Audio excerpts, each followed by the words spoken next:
Oh, yes. Welcome into the Flyers Charities Carnival. We're here. It's 2026, and it is set to be, I don't know, maybe the largest, one of the most successful, it would, by all accounts, seem. It's a bitter cold day, but it is a nice day down here. The first time ever at the Xfinity Mobile Arena. We have a star-studded lineup for you today. If you are looking to feel like you're in the building, even if you're not, we have good news for you. We are the place to be here on Snow The Goalie. If you have friends and family and all those wonderful people who are like, hey, I wish they televised the carnival, do us a favor. Let them know about Snow The Goalie. We are streaming over on YouTube, Facebook, and X. And as I mentioned, we have quite the lineup today. We're going to pull it up here on the screen now. I think some of the times may have changed a little bit versus where we were a wee bit ago. However, we do have a star-studded lineup. We're going to do this. But before we get out to that lineup, Anthony is here.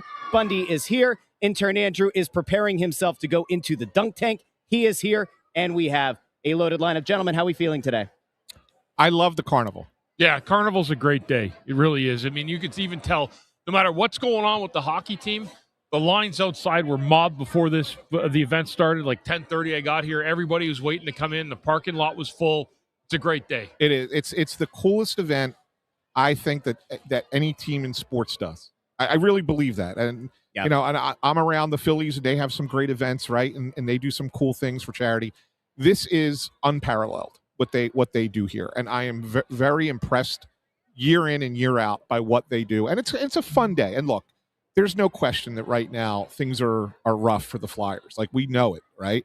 Yeah. But this is evidence that the people care, right? That as bad as things are right now for the Flyers, that you have all these people here, and they all still want to meet the guys, and they all still want to be around them, and they want to tell them that they appreciate them, right? Yeah. Like, I mean, it's a cool thing. Like, that's awesome. It's one of the very rare opportunities that people have to get up close and personal with some of their favorite players, with the people that they watch on TV, or they go down and they see play in Voorhees.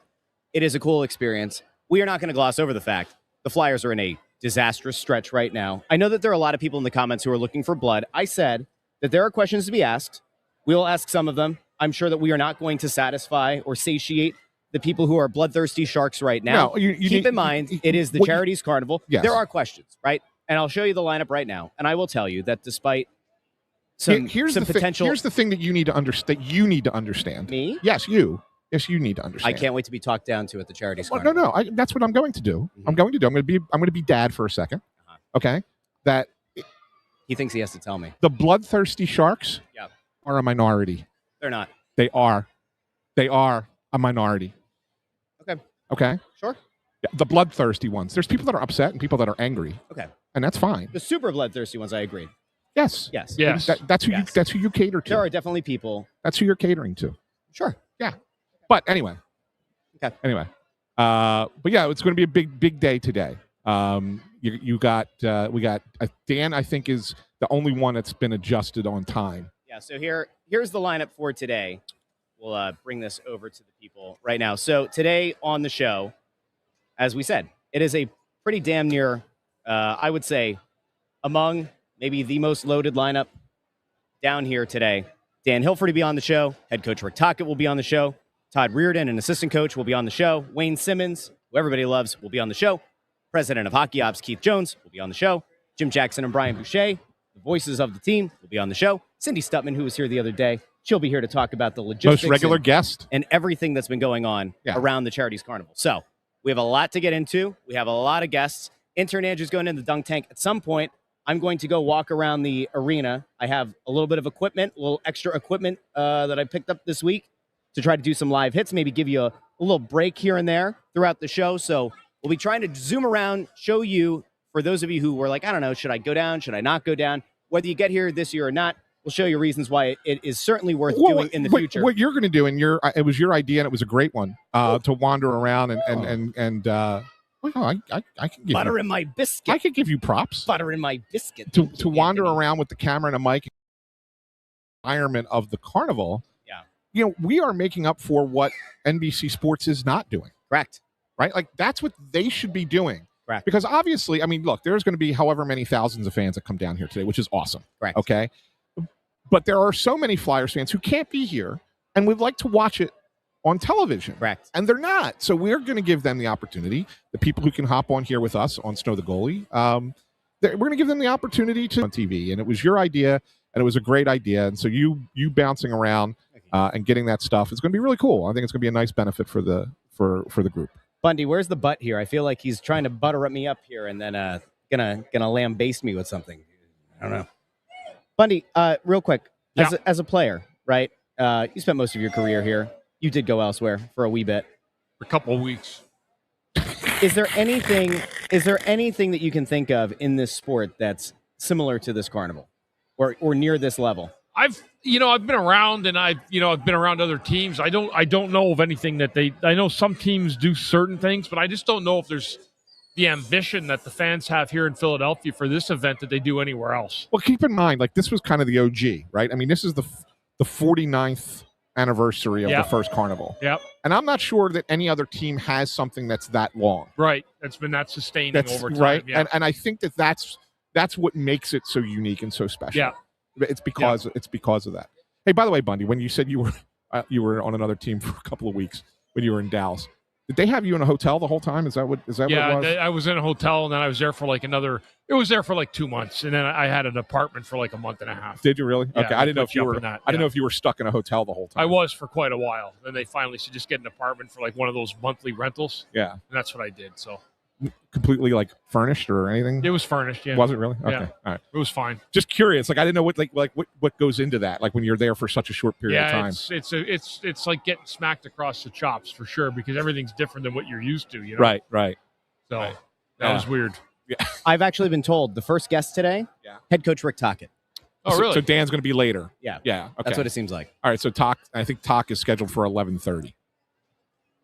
Yeah, but I was told that he'll be here very soon. Oh, he's coming early. I don't know. I think they might have flip-flopped guests. I'm not positive. Okay. I'm not positive. Gotcha. Listen, a lot of times in life, I know that we seem very well put together. And I get it, right? For the people out there. They're like, wow, these guys probably showed up at 7 a.m. They were ready to go. You know, things happen. Logistical things happen. And I'll tell you what, I'm gonna give a shout out. I don't know the lady's name. She was fantastic. Megan Flanagan? No. Well, yeah, of course. Oh. Megan, Kate, they're great. But there's also the woman who came over here tech-wise with the Ethernet. Yeah. She showed up with like the little tester. It's almost like the Geiger counter, right? Is what it looks like. Right? Yeah, and she goes in there and she ran 2 lines over to the giant pole over there with the Ethernet connection. So here comes the coach. It could have been a massive crisis, and instead, no crisis at all.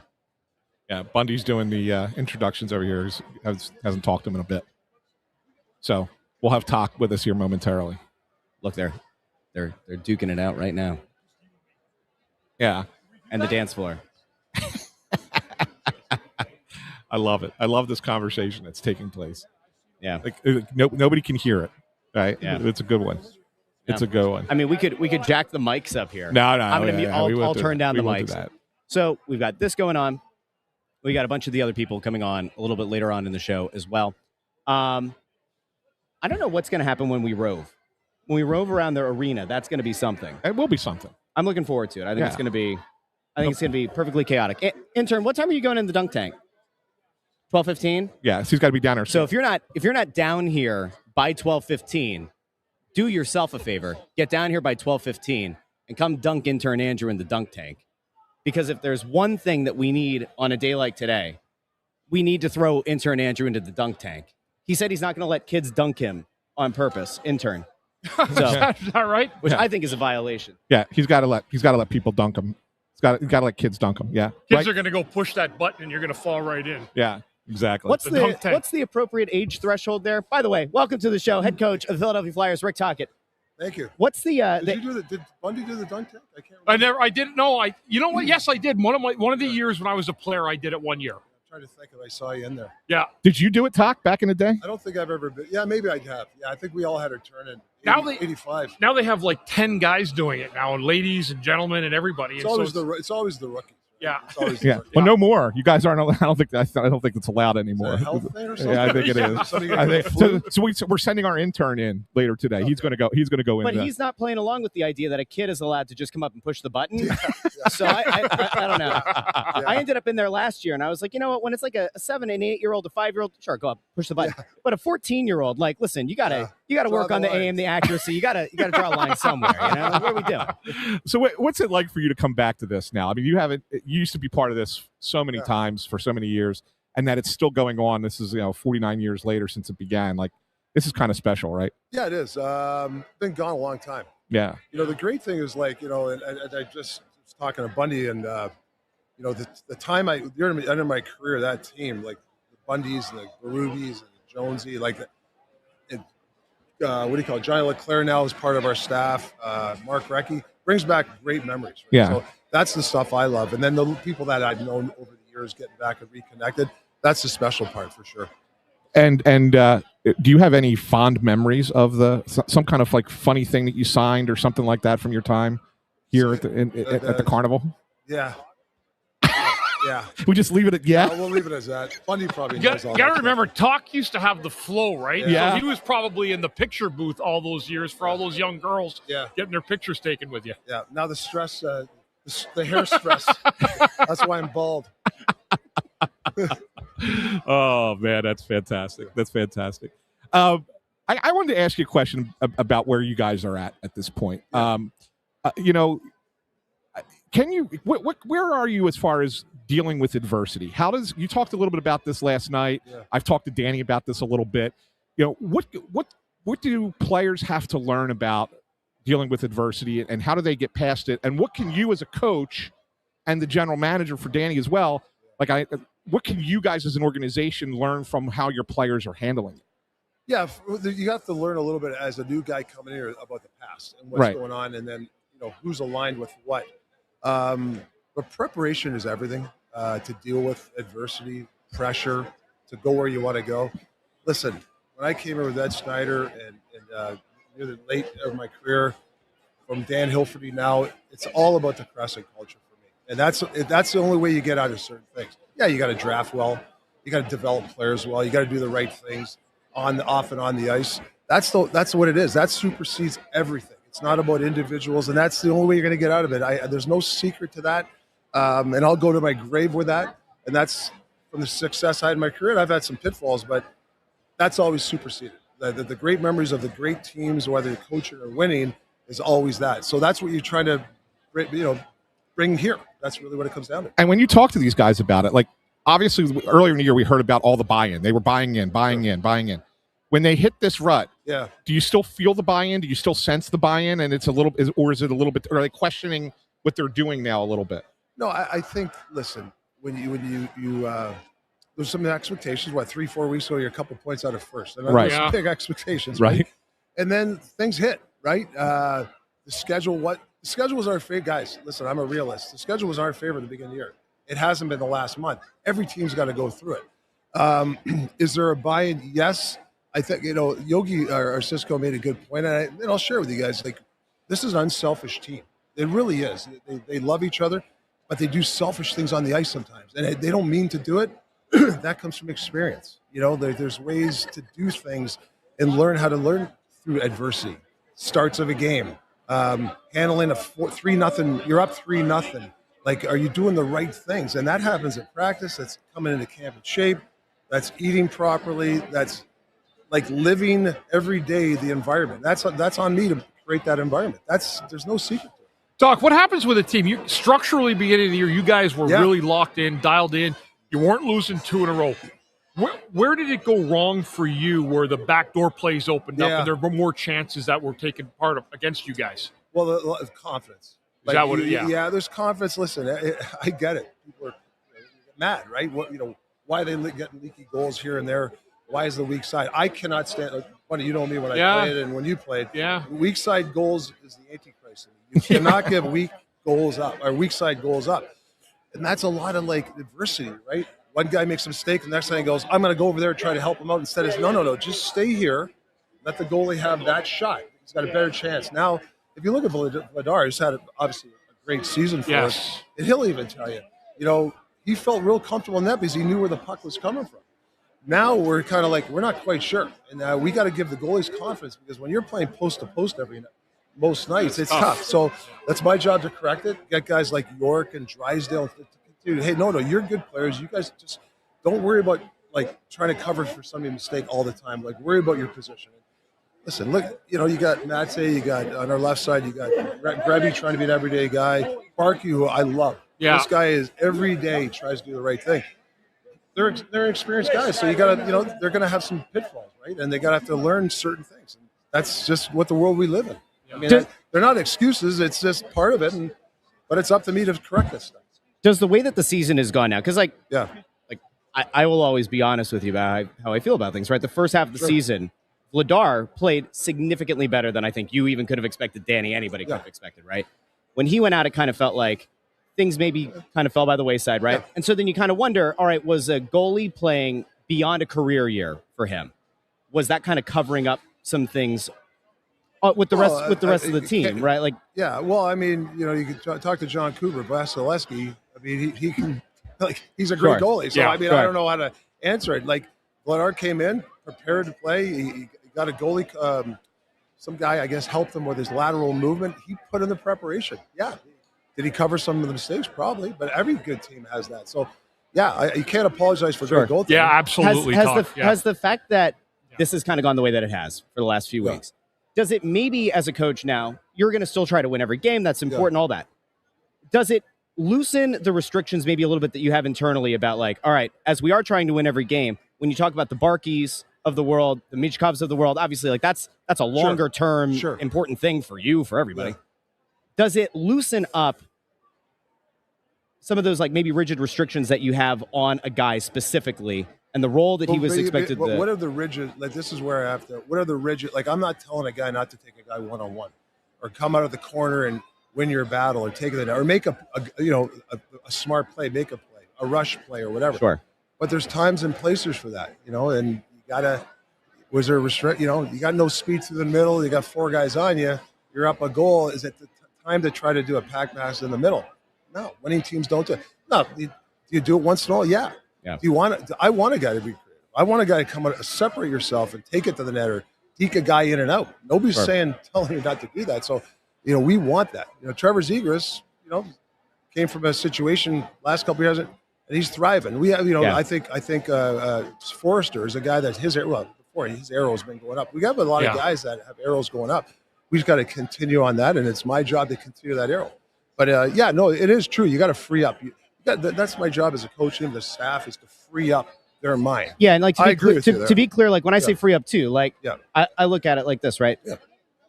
The way that you lean on some vets on the team versus some of the younger guys. Is there a thought there of like some of those younger guys maybe getting increased minutes just because if things kind of continue to go with the way that they're going?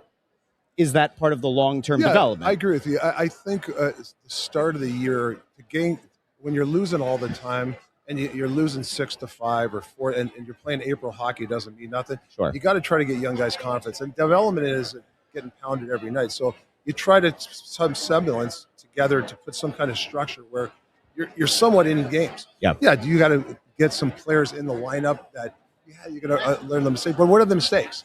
Is it not back checking? Is it allowing a guy to do what he wants? That doesn't happen in winning hockey. Bundy, you can step in there. But, there is a give and take. Either way, I agree with you there. And you got to find that sweet spot. But there is situations where Denver Barkey, like he made a couple plays last night. He tried to make a play. I get it. It was a nice try. If he makes the play, it's probably in the net. Guy, whatever, probably should have threw it there with the power play. They had a breakaway. Mm-hmm. That guy probably won't do that again. Or he'll do it once in a while. Those are the guys that, you're trying to develop and mature. And it's like everybody, and that's our job. I get it. Rick, we could talk to you all day, but you're getting kicked out of your seat because Dan wants to come in. Dan Hilferty. Are you gonna go? You gonna go mess with any of the guys? That's part of the fun today, right? You're gonna go find any of your guys today, and I mean, I see them. They probably don't want to see me every day, anyways. But I can't believe. No, but I'm here with like Bundy. The one thing what I loved about Bundy, like, and this is what you're trying to get in your room, like, is a guy that obviously plays the game hard or whatever, but has fun in the room and loosens guys up. Sometimes that's what you need, and you want to. That's the development of a player. Personalities in the room. And how many pranks did you used to do? We all did. There was a group of us unbelievable. with Chief, Talk, Jonesy, Luke Richardson, Gilly. We just had a great group of guys that really loved each before other. like a game 6 in a playoff where everybody's tight. Jonesy came in. One of them, I don't want to mention the guy's name, but he didn't have good hands, and he comes in with lobster claws. And he goes, "Who am I?" The guy probably didn't appreciate it. But Was it Chief? We put the lobster I think it was claws? Kent Manderville. Kent Manderville. It was Manderville. Yeah. And what did you say? Kent Handerville. Yeah. Vanderbilt. Anyways, that's the stuff that I miss about Bundy. But anyways, Yeah, it's great stuff. Listen, we appreciate you, my friend. Thanks, Thank you Todd, very for much. coming Thanks on, for coming buddy. on. Thanks, Yeah. pal. Rick Tocchet, head coach of the team. And the guests don't stop here. As he's heading out, we got Dan Hilferty coming on next. I think we showed the graphic a little bit ago. Great stuff, Doc. But Thanks, buddy.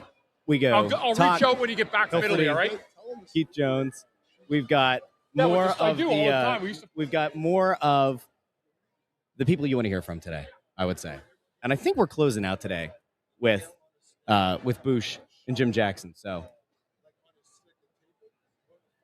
this is. There we go. Come on in. I'll tell you the story. Oh my gosh! All right, all right. man, So there that's goes. great. How you doing, Hill? That was fun to I know. watch. That was. Right? Yeah. Right? Dan Hilferty's here. Hey, Russ. How we doing? Good. How you doing, Ant? Good to see you. Good to see you too, Good Dan. to see you, See you Dan. guys. This is old hat for you now, right? I enjoy being with you guys. We've gotten in trouble together. Yes. And, We got out of I'll try to trouble, though. behave. Yeah. We got out of trouble. Yeah. Yeah. Yeah, it's all good. It's all good. But I'm saying, like, you're Mr. Hockey now. Like, when you started here, it was just kind of like, I got to kind of learn my way around. Yeah. You're Mr. Hockey now. Like, this is your thing now, right? No, I'm not Mr. Hockey now. But I have to tell you, I've learned a ton. And we've had conversations. The guys have been so patient with me. I got to sit in on Talk's meeting with his coaches yesterday morning. Oh my gosh, it was fascinating. Yeah. Just really trying. We're having a little bit of a slide, Right. for lack of a better term, and just to watch how they are diligent about their work. They are trying to make players understand where they can do things a little differently, a little bit better. I was so impressed. So I by no means will I ever be an expert, but I really enjoy hockey at a new level now. Yeah. As a fan and certainly as the leader of the organization. Bill, what does it mean when you see, and you said it, the team's been on a skid for about 3 weeks, yet you come out here today and you feel the energy at the carnival with the amount of people outside, the parking lot's full. That's optimism to me. Yeah, I just think, Bundy, it speaks to who we are as an organization, Yeah. what the Flyers have meant to this region for so long, and the fact that people can come out here and have fun, meet players, watch you guys do your things, do fun carnival-type things, and really do something special for the community. So, even in my first couple of years here where we struggled, my first full year, we started out great and then took a slide that didn't end. So people are they separate what we mean to the fiber of the community from, as we all as fans, and we all have a level of fan in us, how we're disappointed anytime we lose on the ice. I have an overarching question Russ, for you. he's smiling. He had that look in his eyes. So the position that you're in, right? Like when you first came in, it was like defer, right? Defer. But we always hear these stories about people who come in, they learn, and then they start to get more involved in the decision making. Have you started to feel yourself kind of going, all right, I think I know what I'm looking for in a player. I think I've gained an added level of understanding, appreciation, whatever. And when you're in those conversations with a Jonesy, with a Danny, with a Talk, they're like, are we sure? Like, do you ever catch yourself almost trying to add in your input maybe more than you did before? Russ, that is such a really good question. I'm glad you asked it from this perspective. Just to full disclosure, like the one thing that I struggled with when I first came here wasn't that question. It was, how do I explain to people that I'm a really good leader, that I'm creative, that I roll up my sleeves, that I do believe in this culture thing. Culture and talent do amazing things, but I'm not Ed Snyder. And I really, that was my biggest struggle. And I want people to know that I'm going to lead this thing, but I'm going to do it my way, Right. and yet respect, as I always called him, the foundational titan of this organization. So then you bring that down to how I deal with the folks on the hockey ops side. I am in any meeting that I want to be in. Whether it's Jonesy, Danny, Tock, we had a meeting this morning. I'm in the meeting. I give feedback based on things that I feel confident and comfortable in. Yeah. I would never say that I would get in an argument with any one of them about the pros and cons of a potential trade target, a potential draft target, or the way a player's playing the night before or might play the next night. When I go in the locker room after the game, I shake hands, as you know, with every single player. That was an Ed Snyder tradition. Yes, it was. You lived Yes, it. sir, it was. Yep. And I often wonder, they all look up, and if they're able to, they stand up to shake my hand. Yeah. That tells me something. And I'm not there saying, you were terrible tonight or you were great tonight. I swear to you, what's in here is a level of gratitude. A level of gratitude. These guys go out there and try their best to entertain more and more fans that are coming out. Yep. And entertain them in a way that is authentic, and they're giving their best. So, yes, I weigh in, but never debate talent. Sure. Or Have you ever got? I promise. This is the last thing. Have you ever gotten to a point where, like, a lot of times when guys do the drafting or they do the evaluation of the players, sometimes they get very attached to them, right? Like it's just the way that the game works. Have you at any point had to have that conversation where you're more of like a neutral bystander and say, guys, we might have to move this guy, but it is what's best for the organization as a whole? No? Oh, I'm telling you, Russ, it's the opposite. Okay. They had to train me. Like they'd say, look, love the player. Mm-hmm. Don't fall in love with the player. Okay. And the biggest learning for me in this, I come from a college atmosphere. Hey, we're all in this together, which is true. But the players understand more than I did that this is a business. It's a great business. And there's sometimes where a trade is necessary both for that player and for the organization. So it's taken me a while to be more that way. Those guys are far more detached and businesslike. That doesn't mean they don't respect the players. They respect them greatly. But they brought me along to understand that, hey, this guy's going to be okay. He's going to go to a new team. He's still going to get paid. Where I fall in love with him. Yeah. I just the way it is. Yeah. So it's more about. You're more on like the human side. You're attached on the human Yeah. side than the And I've had to work on that. Yeah. So my question then is from the business perspective of things. You mentioned you're starting to get more people in the building, right? We've seen some games where it's been packed in that place. Even going back to just before Christmas, the Anaheim game, a couple games since then. I was even impressed. The Islanders game with all the snow there, how many people actually showed up for that game, right? It was a good crowd for right? that. You had a good crowd for that game.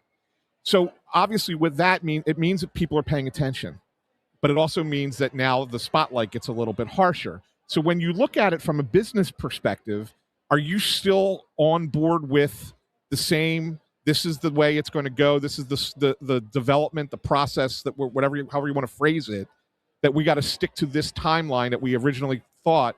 Or do you look at it and go, well, we got so much more interest in us now. We got so many more people caring. We got a lot of negativity, even though it's because it's care. They care. That's what the negativity is, right? Do you feel like that has to expedite things at all? That's again another great question. I would say this to you that a year and a half ago, if we had this conversation, I would say no, patience, time. We've got this 3 to 5 year vision. Now let's just look. Let's put what's happened over the past 2 weeks aside, and let's look at the draft picks that we've made. Let's look at what's happening to the cupboard on up through the minors and the folks that these guys are able to call up. Archie, who would have ever guessed Archie was going to step in and be such an influence? You bring a McDonald up last week, although he didn't really get a chance. He got to be here at the NHL level. So I would say my feelings are consistent that we are doing the things we do to make sure the pipeline is full of good young talent. And we are now in a position at the end of this year that if the opportunity comes to make a big splash in free agency or to have some assets as it relates to a trade that will get us there faster, we're ready and willing to do that. And we're all aligned around that. But absent the right trade, absent the right trade, let me leave it at that. We're going to continue to do what we're doing. And I could not be happier with the job that Danny, the job that Jonesy, the job that Tock and the coaching staff are doing. And I could not be happier with nothing's perfect. No player locker room's perfect, although ours is very strong. No situation on the business side is perfect. But the truth of the matter is, I'm very comfortable with the process that is underway. I swear I was never going to use that word process again. I know. Damn interview I used. It's a tough word in this city, right? That's why I said whatever word you want to use. I hope that answers your question. Sure it does. If we can expedite, we're going to expedite. If not, we're very comfortable to taking that extra year to get where we need to be. Well, Dan, I know you got to run. I'm getting the evil eye. Let's keep going. Emily's giving us the eye. I was told there was one more question. We didn't get in trouble yet, you guys. Come on. I know. Can at your level, usually, you have to define things as a success and a failure, right? I could ask you, what would be a success, what would be a failure? If the past 2 weeks that you set aside, if that were to continue and it meant that, hey, playoffs didn't happen this year, is that a failure to you? No. No, and Russ, I can say that. Look, the fan in me, I am dying to go to a playoff game. I'm dying to go to a playoff same game. here. And of course, they say don't count your chickens before they hatch. Before they hatch. I was riding home in earlier in the season. I'm like all excited about. Yeah. But the truth of the matter is, these things take time. It's complex. It's a competitive league. I think in my heart of hearts that we're going to see improved play over the rest of the year. And I believe we're going to hang around the rim, excuse me for the basketball analogy, hang around the net of a playoff berth. But I can't guarantee that will happen. What I am happy about, the pieces are falling in place, as I indicated in the question that Ann answered, around coaching, around management, making right decisions about draft picks, and that we're going to have the flexibility to go out there and be competitive. So I'll be as excited regardless of making the playoffs or not, but the fan in me wants to walk around here and just strut, being excited about our team. Yep. Dan, all right. I know you got to run. You got to go. I was going to tell you that story quick. Oh, go Talking me, you were laughing. Yeah. So before every playoff game in 2000, Here we go. I would literally take Craig Berube's stick, and we would tape a garbage can to it, like the little one, tape a broom, like the dustpan, and we'd put it on a stick and say, that's the only way you're allowed to carry the puck around the ice tonight. And by the way, you have a 1 second rule, Chief, with the puck. If it's on your stick, you got 1 second to get rid of it. Isn't that the beauty of the hockey culture? Yes. These are people that just like each other, and for me, it's so fun to be around. And I probably would have been the butt of a lot of those jokes. We were all butts, but that's what makes it. And me and talking still. That's 25 years ago. We're still talking about it. And, it's good I stuff. just say the last thing: stick with us. Yeah. As hard as it gets, sometimes stick with us. We're not going anywhere. Yeah, great stuff. Dan, thank you. Enjoy the Love carnival. you guys. It's a Take great care. day. See you. Thanks, buddy. Have fun Thank out you. there.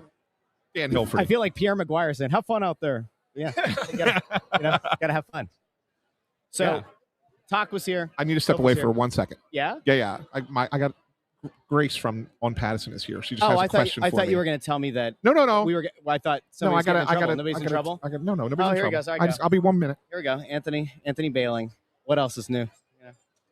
Buddy, That was good. Dan's is a great guy. Yeah. And he really does care a lot, But I think it's important to get things put in perspective a little bit about where they are, and about that this is, what's another word for process?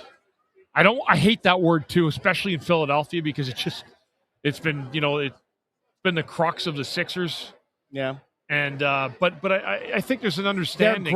Their growth plan. Their growth plan. I like that better than process. That sounds very corporate speak, but yeah. It's interesting. I mean, Get your ice cream yet? not yet. Hey, Slinger. Not yet. What's up, Slinger? There's Slinger right there. Right there in the corner. He's got the backdrop that Bundy uses on Snow the Goalie quite often, right? So, sorry. Go ahead, buddy. It's even got the number 6 on it. How about that? Beautiful. That's a thing Slinger. of beauty. Put that. I'll see Thing that of at beauty. Slinger's bar. Put that right behind that bar, huh? Oh, it's going. That's where it's going. Good stuff, I'm buddy. trying to get a jersey, but they're all game worn. Great seeing you, pal. Good to see you, buddy. Yeah. There we go. You know what? Go ahead, Russ. Sorry. Okay, I was just gonna say, the interesting thing is, I think that just because Hilferty has to say certain things, And I think he believes certain things. Yeah. I don't think on the record he would want to say, listen, if this whole thing falls apart and we end up drafting in the lottery, it is what it is. I mean, there's the part of him, the fan part, that wants to make the playoffs. We all wanted to make the playoffs, right? Like, we all wanted to go cover a playoff team. It feels less and less likely it's going to happen this year. But like, it's going to be tough. Yeah. We felt ourselves falling into, it'd be really cool to finally get to cover a playoff team. It'll be interesting. He talked about free agency. Free agency is not an option, right? So then you do kind of, go to what he was saying about a trade. The idea there that they could try to make a big splashy trade is certainly interesting. And like, they will have, if nothing else, they have that cap space that they could try to make something creative happen. We'll see. I mean, we're still a long ways off. There's still a good amount of games to be played. It's going to be a slog. We'll see. I mean, Tocchet seems to believe that it's going to turn around. I don't know if I do, but he does, and that's fine. And he's the head coach. Yeah, but you have to believe. Yeah. You have to believe. And you know what I mean? Listen, I mean, for the most part, if you go back to the first half of the year, I mean, there was a lot of good things that came from that. Yeah. But, the wheels have come off in the last 3 weeks. They have. There's no other way around it. And everybody knows it. I mean, there's no way to dispel it or say it any other way around it. I mean, that skid has put the Flyers behind the 8 ball and making the playoffs. Yeah. It'll be interesting to see what they end up doing here, too, because you could have the conversation about it's what, 3 games? 3 games left. 2 games left. Yesterday was 2 games left. 2 games left before the Olympic break. Washington and Ottawa, both home games. So 2 games before the Olympic break. And then when they come back, is it like a week? I think after they come back is the trade deadline. It's somewhere around there, like a week and a half until the trade deadline. I'll be interested to see, like, based on how these 2 games go, does it change the trajectory of what they view as realistic, right? And will they ultimately make a deal? I mean, it sounded like they didn't want to be sellers, right? And for a good chunk, first half of the season, maybe a little bit beyond it, it seemed like an inconceivable idea that they would sell. And at the same time, you do have to kind of weigh where they're at right now and the long-term future of the team. We'll get into this, I'm sure, this Wednesday. The one good thing with this team is if there's somebody out there that's available to sign, they'll spend the money. Yeah. It's finding that guy. Like you're talking about a guy like Anthony's talking about Panarin yesterday. We were just having the 3 of us kind of spitting around talking about Panarin. But again, the Flyers don't have a problem paying him his ask. It's just a matter of finding a way to get him in here, right, Ant? Yeah, I could talk about that a little bit if you want. Yeah. So I know that there was kind of a report. It was Elliot on 32 Thoughts. Elliot Friedman put out that because there's a lot of conversation. What are the Rangers going to do with Artemi Panarin? There's several teams that are considered to be hot on his trail. And he kind of threw out there that the Flyers are interested in Panarin. And everybody went nuts, like on social media. I'm sure you saw it, right? I was like, whatever. I don't know how that's. So, yeah. I think the Flyers are interested in anybody who's going to be. I looked into it. Well, they have to be. I looked into it, and it just seems unlikely. It's. Let me put it this way: it's an incredible long shot. Yeah. And first of all, they won't trade for him. They're not going to give up assets for a guy at his age. And within the division. Well, no, the Rangers are going to want a lot. For him. Whoever, they're going to get something. I'm saying you also don't want to trade assets to somebody within your division. Correct, but they don't value him in the sense that they want to give up assets to get him. Yeah, they felt like if he got to market, then maybe they'd be interested. And from the numbers I keep hearing, free agency. I mean, to be clear, not trade market. Yeah. If you got to the free agent market. I'm hearing 4 years, $50 million is what he's looking for. Yep, that's what he's looking for. I've read that multiple times. Yeah. 4 years, $50 million. I think the Flyers would pay that if he got there, but they don't believe he's going to get there. They think that wherever he gets traded here at the deadline, he's going to sign an extension. Okay. And from what I understand from outside the organization, this is not something from the Flyers, is that his agent wants him to sign an extension because he doesn't want him to play a rigorous playoff and then run the risk of injury going into his free agent year. Oh, right. Right. So it'd be different if he was being traded to a team where you're just playing out the string and then, then you sign that, contract and you also, whatever. But he doesn't want to put that at risk.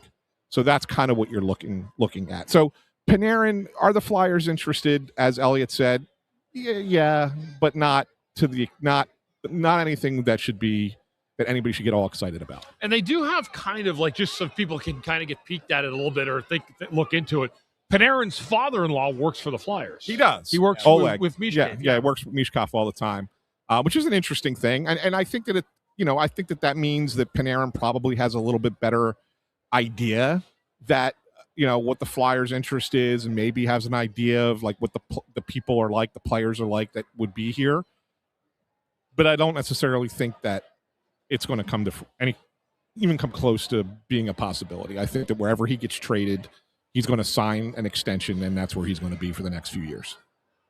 I heard today there's a rumor going around. I just saw on Twitter this morning, or X, whatever you want to call it, that it could there could be a trade for him in the next 48 hours. Like the Rangers don't want this to go on past the Olympic break. They pulled him out of the lineup. Yeah, right? yeah. It's just, here's the thing. Okay, like, he's another wing. Of course. And I get it that you want to have somebody who can theoretically make your team better. He's tied for 20th in the league in points. Like, that's great. And, like, would he be a market improvement over some of the guys they have? Sure. But, so say you're like $12.5 million a year or whatever it is over a 4-year contract or whatever. Yeah. Is that a good investment of resources, or is that just you're willing to spend what the guy wants because you have the cap space? And see, that's where I think you start to run into that little bit of a risk where just because you have the cap, just because you have the available money, doesn't mean you burn it right away. I'm very skeptical, one, that he would be interested in coming here, and two, I'd be skeptical about like the long-term investment of having him come here. I could be wrong. Maybe he would be great, but he's 34. Yeah. Is he 34? Yes. Yeah. See, if this were Timmy Panarin at like age 30, 31, I I'd actually be like, did not realize he was 34. Yeah, and then I'd be like, yeah, sure. Like that could be great. He could be an 85, 90-ish point player for you. He can play on your top line. Great. He's 34. So, it almost feels like I don't want to say desperation. Desperation sounds really pathetic and sad.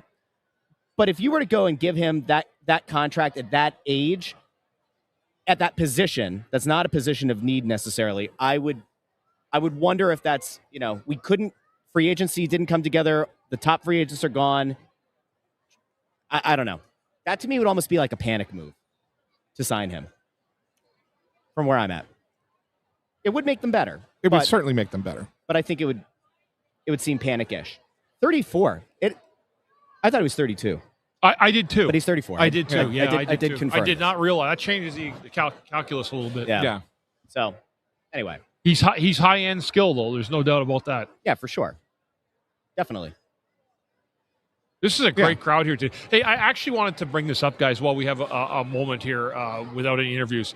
The Philadelphia community yesterday lost a dear soul. Oh, man, this is sad. Carl Henderson from Carl's Cards and Collectibles in Havertown passed away yesterday from heart complications. And it was sudden. It wasn't expected. And he is going to be sorely missed. Really one of the true great gentlemen in this area. Yeah. And a kind, thoughtful, wonderful human being that we're all going to really miss. And I just wanted to make light of that today and just say, Carl, you're an amazing guy, and I'm sure going to miss you, buddy.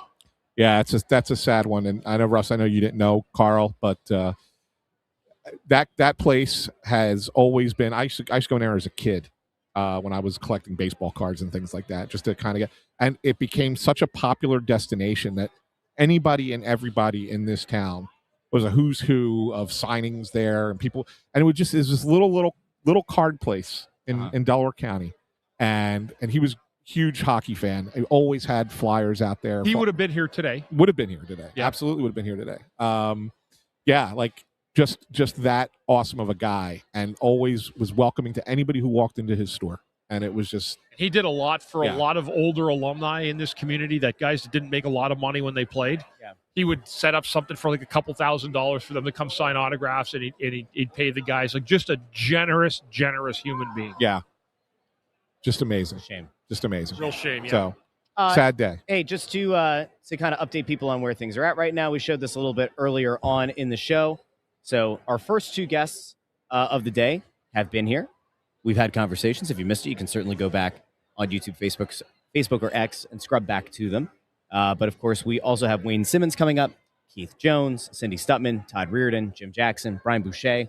It is a loaded program, and we are a half hour away from Intern Andrew. Well, Intern Andrew, why don't you hop over onto the mic real quick?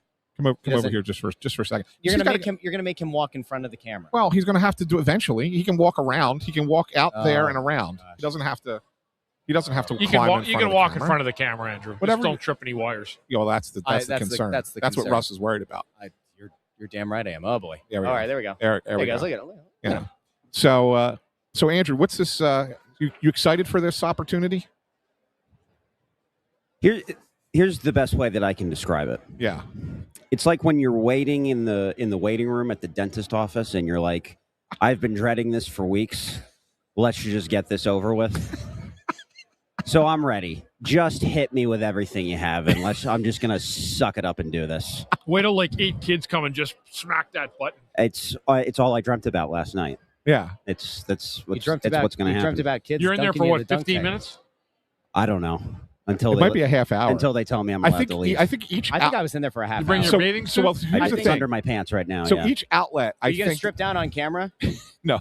All right. I good. think each outlet gets a half hour, and so like different outlets are having like so and so's getting in for 10 minutes, and then this person's for 10 minutes, this person's for 10 minutes.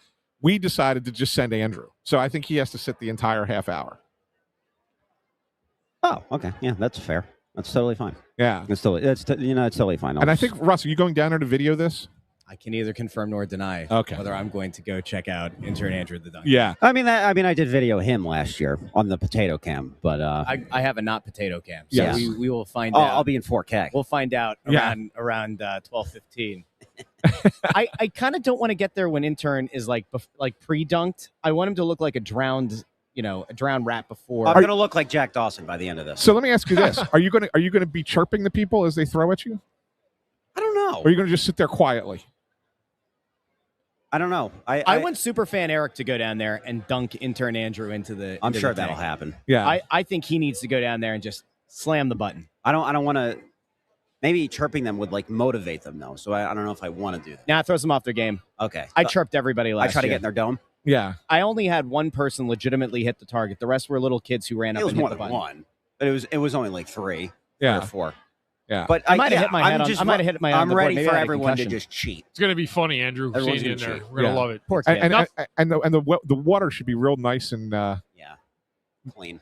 yeah. At least That's you gonna get be a so nice, gross. Your That's hair's gonna going be to get so nice and nasty. wet. That's, Did yeah. you like that thing I sent you last night with that boxer getting his toupee knocked off his head? Oh, yeah, that was funny. You know That what? We'll was find out. unbelievable. We're going to find out whether or not that's real lettuce up top. There No, it's for- real. for It's Intern. real. I can confirm that it is All right. real. So just so you know, Andrew, it is now 11:48. Yeah, I You're think supposed to be in at 12:15. They want you there by 12:10.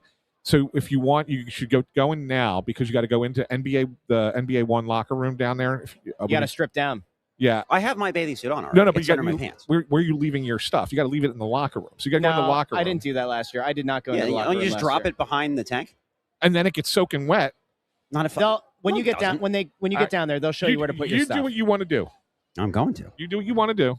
I do it. I recommend going. What is the splash radius? I It's recommend. big. It's No significantly. way. It's Just significant. watch your feet, though. When like I the toe, when I with the when toe I in. tell Yeah. you that the water is going to hit the bleachers behind, it's going to hit the bleachers behind. Yeah. On ground level. I'll put it in the hallway then. There's good security here. The locker is right there. It's like right. It's It's right gonna be fine. behind It's it. gonna be, he's an adult. He can figure it out. So get going. Get down there. Get yourself Wow, ready. he's prepared, skedaddling you away. How and does that then, make you feel? and then come back. Are you kicking me out now? I think he No, is. I'm telling you, you should get Kicking down you there. out It's would be turning. 11:50. Kicking Yeah, you out got to go would be take the turning off your elevator down. microphone. Well, you know how the know? elevator works in this building. If your microphone were to get shut off, then that's kicking you out. No, he took. You turned them off, didn't you? I would never do such a thing. Never do such a thing. Oh man. We wish our best to Intern Andrew. Good luck, my friend. Oh, hey, predictions. How many times does Intern get dunked? Over under. I have it. Over under 7.5. Oh, over. You think so? Over. So You he's gotta in it for a remember, half though, hour. He could delay. He could delay putting Video, the thing back video up. guy Amadeus saying 10. Amadeus says 10. Yeah. All right. Video guy Amadeus says 10. I think it's over 7.5. I think what? it's- how many Over times under he how ends many up in times the he tank? gets dunked. Oh, it's well over 7.5. Yeah. Yeah. Absolutely. Anybody want to take the under? You can let us know in the comments. Look at him. He looks so depressed right now. Yeah, he's Look at him. He just looks beat already. He looks defeated. He he's got his own towel. He's got his own towel. He brought a towel. He brought his own towel. Goes again. He's doing the dunk tank. Andrew, you have a Speedo? Little banana hammock. No, Oh, we this could have. poor We should have kid. printed him a Snow the Goalie bathing suit. I tried to tell you guys this. So Greg Bondarenko says 16. dunks for Anderson. 16 dunks seems like a lot. That is a lot. No, in a I half think hour. I think that might be the number. That's right too around high. there. That's too high. In 30 Guys, minutes? guys, you can waste time in between Climbing back up. climbing back up. I Yeah. told you what happened last year. I think I did a full half hour. I'm 99% sure I did a half hour. I think you did. And some people only did 15 minutes. I did a half hour. The lady who was in after me, I went into the locker room. I got cleaned up. I got warmed up. I came out. She was still sitting on the board 15 minutes into her shift or 10 minutes into her shift. I might be exaggerating. It was at least 10. It might have been 15. She was dry. And I was like, what the bleep is this? Like, I was getting dunked from the second it started. You know what it is? And you know what it was? She goes, they're putting warm water in for me. No, you know what I think it really was? No, that's what it was. I think more people were more excited to actually dunk you than they were her. Fair point. But no, they had a warm water hose going in. Like they had a warm water thing going in. Yeah. Because the water was so chill. I'm like, you got to be kidding me. She's got to come back this year and do an They- hour. they She's got to used do an to- hour penance into an ice bath. They used to put us in wetsuits. Really? When I was younger, my first year, I went in the dunk tank and I had a wetsuit on. And I remember the water not being overly warm either. No, Yeah. it's not. It's I not. was Players frigid. don't do it anymore, right? Yeah. No, they're not allowed. That board whacked me on the back a few times. I'm pretty sure that's in their contracts now. Okay. They can't No do, dunk tank. can't do stuff like A lot that. of things are fine. Dunk tank, not so much. Dunk tank, yeah. So, Can't do it. all Can't right. do it. Well, you saw how it's not. It hurts. It does. Yeah, it's not easy. It's not a fun, I mean, it's not a fun feeling. Now, did we knowingly send intern Andrew into the dunk tank to get injured? No, We would never do such a thing. No. can't wait to Did talk. we send him in there to get soaking wet? Yes. We did, yeah. Yeah, can't wait to hear him come back out. I can't. There goes a balloon. Oh, no. Someone popped the carnival balloon. Hey, by the way, right over to our left, which is there's a really cool thing. And Yeah, Torts is over there with dogs. That was um, last year. Franny Drummond, who is the guy who does all of the goalie masks, like designs the goalie masks. Yep.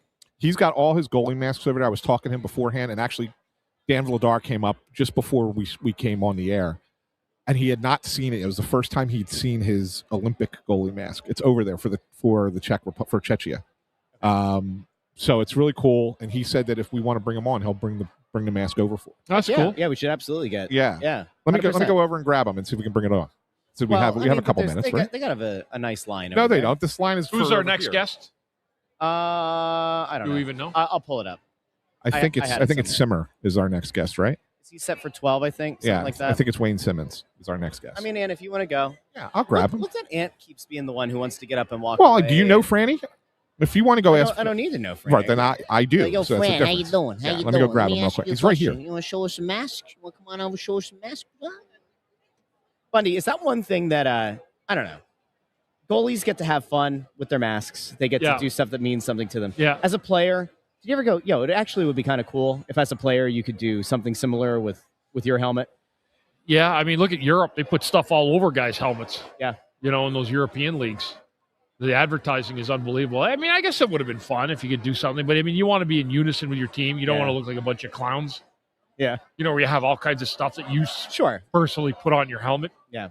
But I think maybe on the goalies back, is- like the back panel-ish kind of area, Yeah, you know, yeah. where I think it's pretty cool though that goalies get to do that. I think it'd be interesting. Yeah. I wonder if we would ever. So the one thing that you don't want to see is what happens in Europe, where it's just a million advertisements on each helmet. Oh, here we go. Look at this.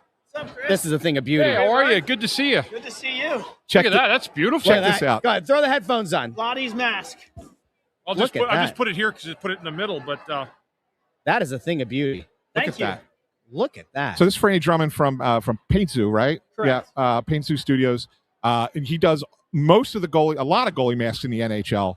But you just did, and we wanted to bring this one on.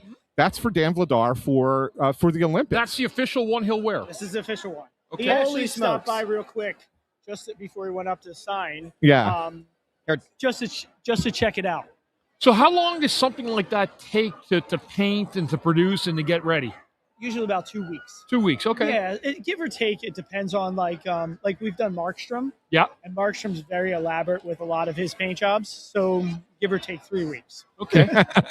That's pretty. So intense. when did you get the order? After he made the Olympic team? Yes. Okay. Yep. And then Bauer sends us the mask. Yeah. And then we had a really, really, really elaborate mask Like we were doing lions on the side with Yep. lightning, and the Olympic Committee wouldn't do it. So Really? we had to kind of go with simple. Okay. Like we did this year, we get to do. We did the Czech. Yep. We're doing Sweden for Markstrom. Yep. And we're doing Akira Schmid for Switzerland. Oh, okay. Yeah. Very cool. Yeah. Do you have, when you're submitting it to the Olympics for approval? Yep. Is it like submit kind of like the storyboard aspects before you like go and paint it, right? Like it. Yeah, because Okay. things change so much. Sure. Especially too with when we do like a regular mask. So Hold it like again. like Brian Boucher or someone like that, we always try to give them like an idea of what it looks like before we paint it. Because things do change a lot, you know? Yeah. Yeah. That's so cool. Yeah, it's pretty simple. We kind of took the checkers. It's like ghost checkers off of their, the tops of their jerseys. Right. Because Dan likes a mohawk down the center a lot. If you notice on a lot of his masks have that. Yeah. And then we kind of just took the logos on each side from the jersey and put them real big on the sides. Do I Really see cool. names on the back? Yeah, those are his equipment guys. That's really cool. But we are not sure if we're allowed to do that. Okay. So he told me yesterday that if we aren't, he'll just put tape over it. Oh, okay. Yeah, Bundy, flip that around really quick. I think that's such a cool thing to do too. Yeah. Like that's paying homage to the equipment team. Like that's really cool. You might not be able to see it on camera as much, but on one of the back panels there, Yeah. it's got the names of the equipment. I always like that's a cool the personal back. touch. I always like the backs of the helmets. I always check them out, right? Like you got to really enjoy it because that's like where all the Easter eggs really are, right? It really is. It's actually the true helmet if you think about it, Yeah. because it's all personal. It's family. It's symbols that like on Dan's helmet has the little buddy guys on the back. Yeah. And I asked him, he's like, "Oh, I just love the buddy guys. It was something with the check, that he has always had on all his masks." And I was like, I was curious, Yeah. Yeah. So they give me certain things. He's got like his favorite soccer team on the back of his mask, like a symbol of it. Yeah. So if you like really look at the backplate, it's very personal to all the goalies. Yeah, you have a couple of his masks over there, but the other one that you have over there, which is people have probably seen before, but was one of the better ones. It was an awesome one. Steve Mason, right, when he had all his teammates as zombies on his mask. Yeah, that one was a curious one because I remember at that time he came from Columbus, and we were trying to figure out what we would want to do Philly.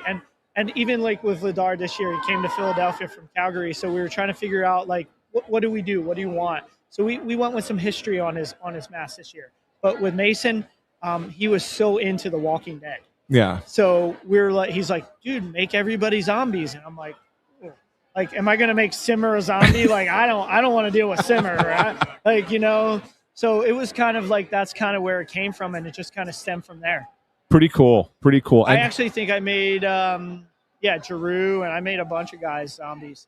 Even the equipment guys. How many masks do you think that you've made for NHL goalies over the years? Because you've been doing this for a long time now. Yeah, since 2008, I think. Yeah. About. So, with the Flyers, we've done like Boucher and Bob and Briz. That was a wild one. A lot. Yeah. I would say. Yeah. And it's such an honor. I mean, I was a goalie. So I always used to do college. And I met Derek, at one of the Cote Carnivals. And I did a panel of him and Dave Schultz kind of squaring up with the Rocky scene. He's like, "Hey, do you do hockey masks?" And that's kind of where it came from. That's crazy. Derek and Riley kind of got me into doing it, and it's Philadelphia, right? But it's so much more than that now because you do guys from around the league. Yeah, it's not just the Philadelphia guys. Yes, very cool. Yeah, so Chris, people talk. So right. if like some guys on a certain team will say, "Hey, use my guy, use this guy," and that's kind of, and it also stems from the equipment guys too that really recommend you and having great rapport with them guys. And, obviously you have to do the work. Right. So, Have you ever had a guy ask you for something and you're like, "Yeah, I'm not doing that"? Yes. Really? Is that right? Huh? Yes. Yes. NHL level or somewhere else? NHL level. For sure. There's certain things that I know that we can get away with and that we can't get away with. Without divulging the player, I would say like there's some with like pinup girls and stuff that you'd like to, not do, even though it's nostalgic, it's old school. Yeah. But you can't do that. Yeah. Yeah. That's pretty cool. How many of them I'm sure you have a team of people now, right? It's not just you. Just me. Oh, it is just you. Still just you. Wow. Still. So you do the artwork and everything on it. Everything. Wow. And That's unbelievable. I also do the Army Navy game.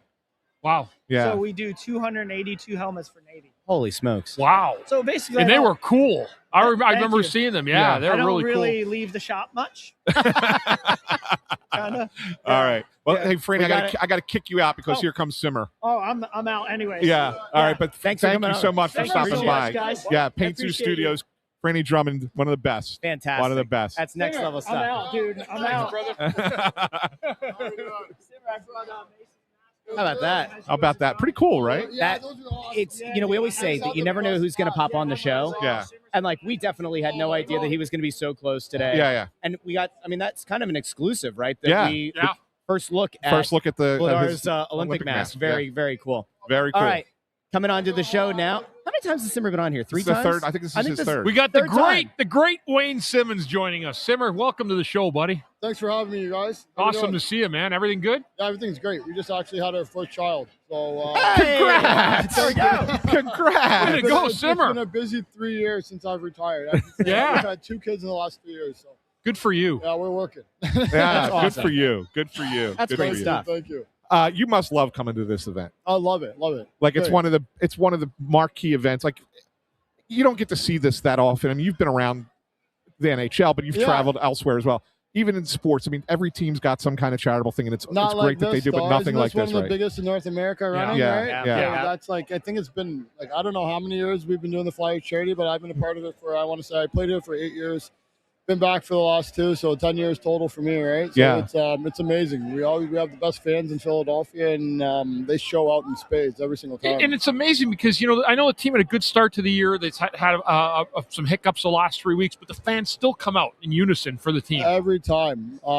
It's amazing. Like I was telling, I brought my family again this year. Yeah. And we brought our friends, and I was telling them, because they have 2 little girls, the same age as our 2 oldest daughters, and I'm like, you guys got to come. I'm like, you guys have to bring the kids. And then they got here, and we were at the game yesterday, and they're like, holy cow. I'm like, wait until you see tomorrow. Yeah. And I'm like, this is the game. I'm like, the main event is going to be the wives' charity tomorrow. Yeah. I'm like, so it's amazing. Every single time. It never ceases to amaze me how the Flyers fans turn out. It's pretty great. One thing I wanted to ask you about, obviously, I know you keep an eye on the team and how they're doing. Obviously, they're kind of going through a bit of a struggle here. The last 13 games have been kind of tough. If you could walk into that locker room today and talk to the team, what kind of wisdom would you impart on them on how to deal with the pressure and the stress of being in a rut like this?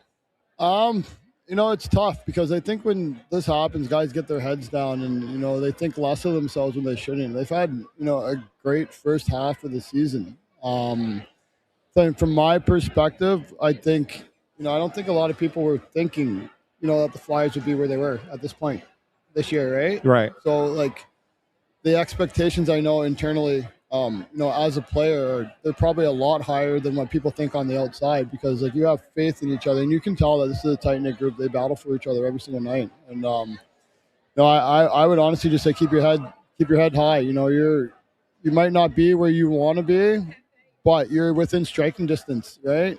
And that's all you can ever hope for is just to get into the playoffs, and then anything can happen, right? So it's to keep your head high, never hang your head, and, just continue to battle for one another. And, whether as long as you're all doing the same thing and you're working for one another, generally good things happen. One of the things that Toc brought up, and he said that, and it's everything you just said, but that, as tight as this team is, they all really like each other a lot, love each other a lot. One thing that he almost wishes that they did a little bit more is, hold each other accountable out loud. How hard is it to get to that point? Like, if you obviously everybody loves each other, and you all get along, you're all friends. Like, how hard is it to get to that point where you feel comfortable doing that in a locker room? I think it's different individuals, obviously, that do that type of thing on the team, right? So it's for me, that's part of it, right? It's like you can't be on a team and expect not to be talked to a certain way, especially if you guys are striving for the same thing, right? Right. You're gonna have fights, you're gonna have battles. You guys are brothers, right? Like I grew up with 4 brothers. It doesn't matter. Like you're fighting, you're scrapping, you're clawing, but at the end of the day, you want the best for each other, right? Yeah. So ultimately, it's to me, it's just like things just have to be said. They have to be said. They have to be done. And you can't feel bad about it. You're a professional athlete. You play in the NHL. Like, you can't feel bad about yourself. Right. You're literally top 1% in the world.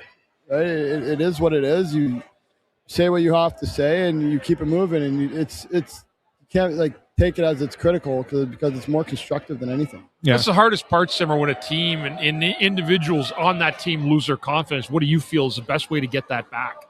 It's tough. I think you got to keep it simple, right? It's just like go back to fundamentals. You keep it simple.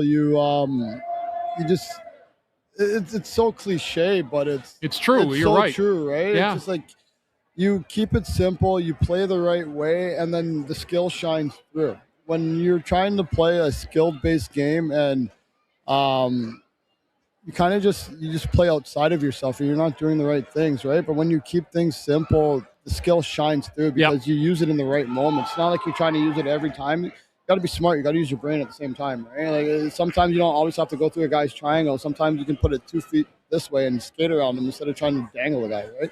It's just, I don't know. That's just my thought process. That's just how I worked when I was a player. Are you still watching games up in the OHL up there? Yeah.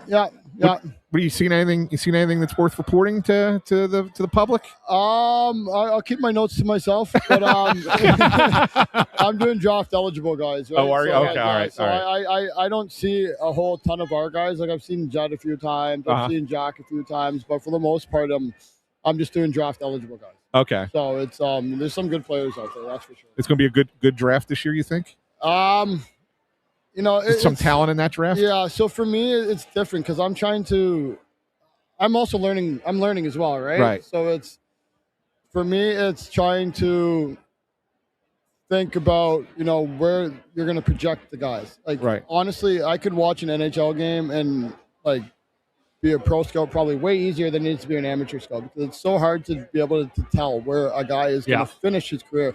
Or like what he's going to do. Like for instance, like I think I was 61st overall pick, right? Like probably no one ever thought I was going to play 1,000 games. So it's just hard to predict where a guy is going to be. So I'm learning the whole aspect of amateur scouting right now, and there's guys that I may think that are great, that may not be. There's guys that I may think stink, but they're going to be great players and play 1,000 games. So. For me, it's still a learning process. So I then also, I guess, like when World Junior happens, right? Yeah. And some of the guys that you've been watching, and they end up playing over there as well. Have you seen it? I'm not asking for specific names, but have you had guys where you're watching in the OHL and you're like, I'm not sure, and then they go play World Junior and you're like, all right, totally different. Yeah, 100%. How much do you put into something like World Junior versus OHL? Because there's like more of a spotlight. It feels like on the national. Like honestly, it's. So, I'll give you, and it's an easy one, toss-up. McKenna, right? Yeah. He's in college, but he's playing against 22, 23, 24-year-old players, right?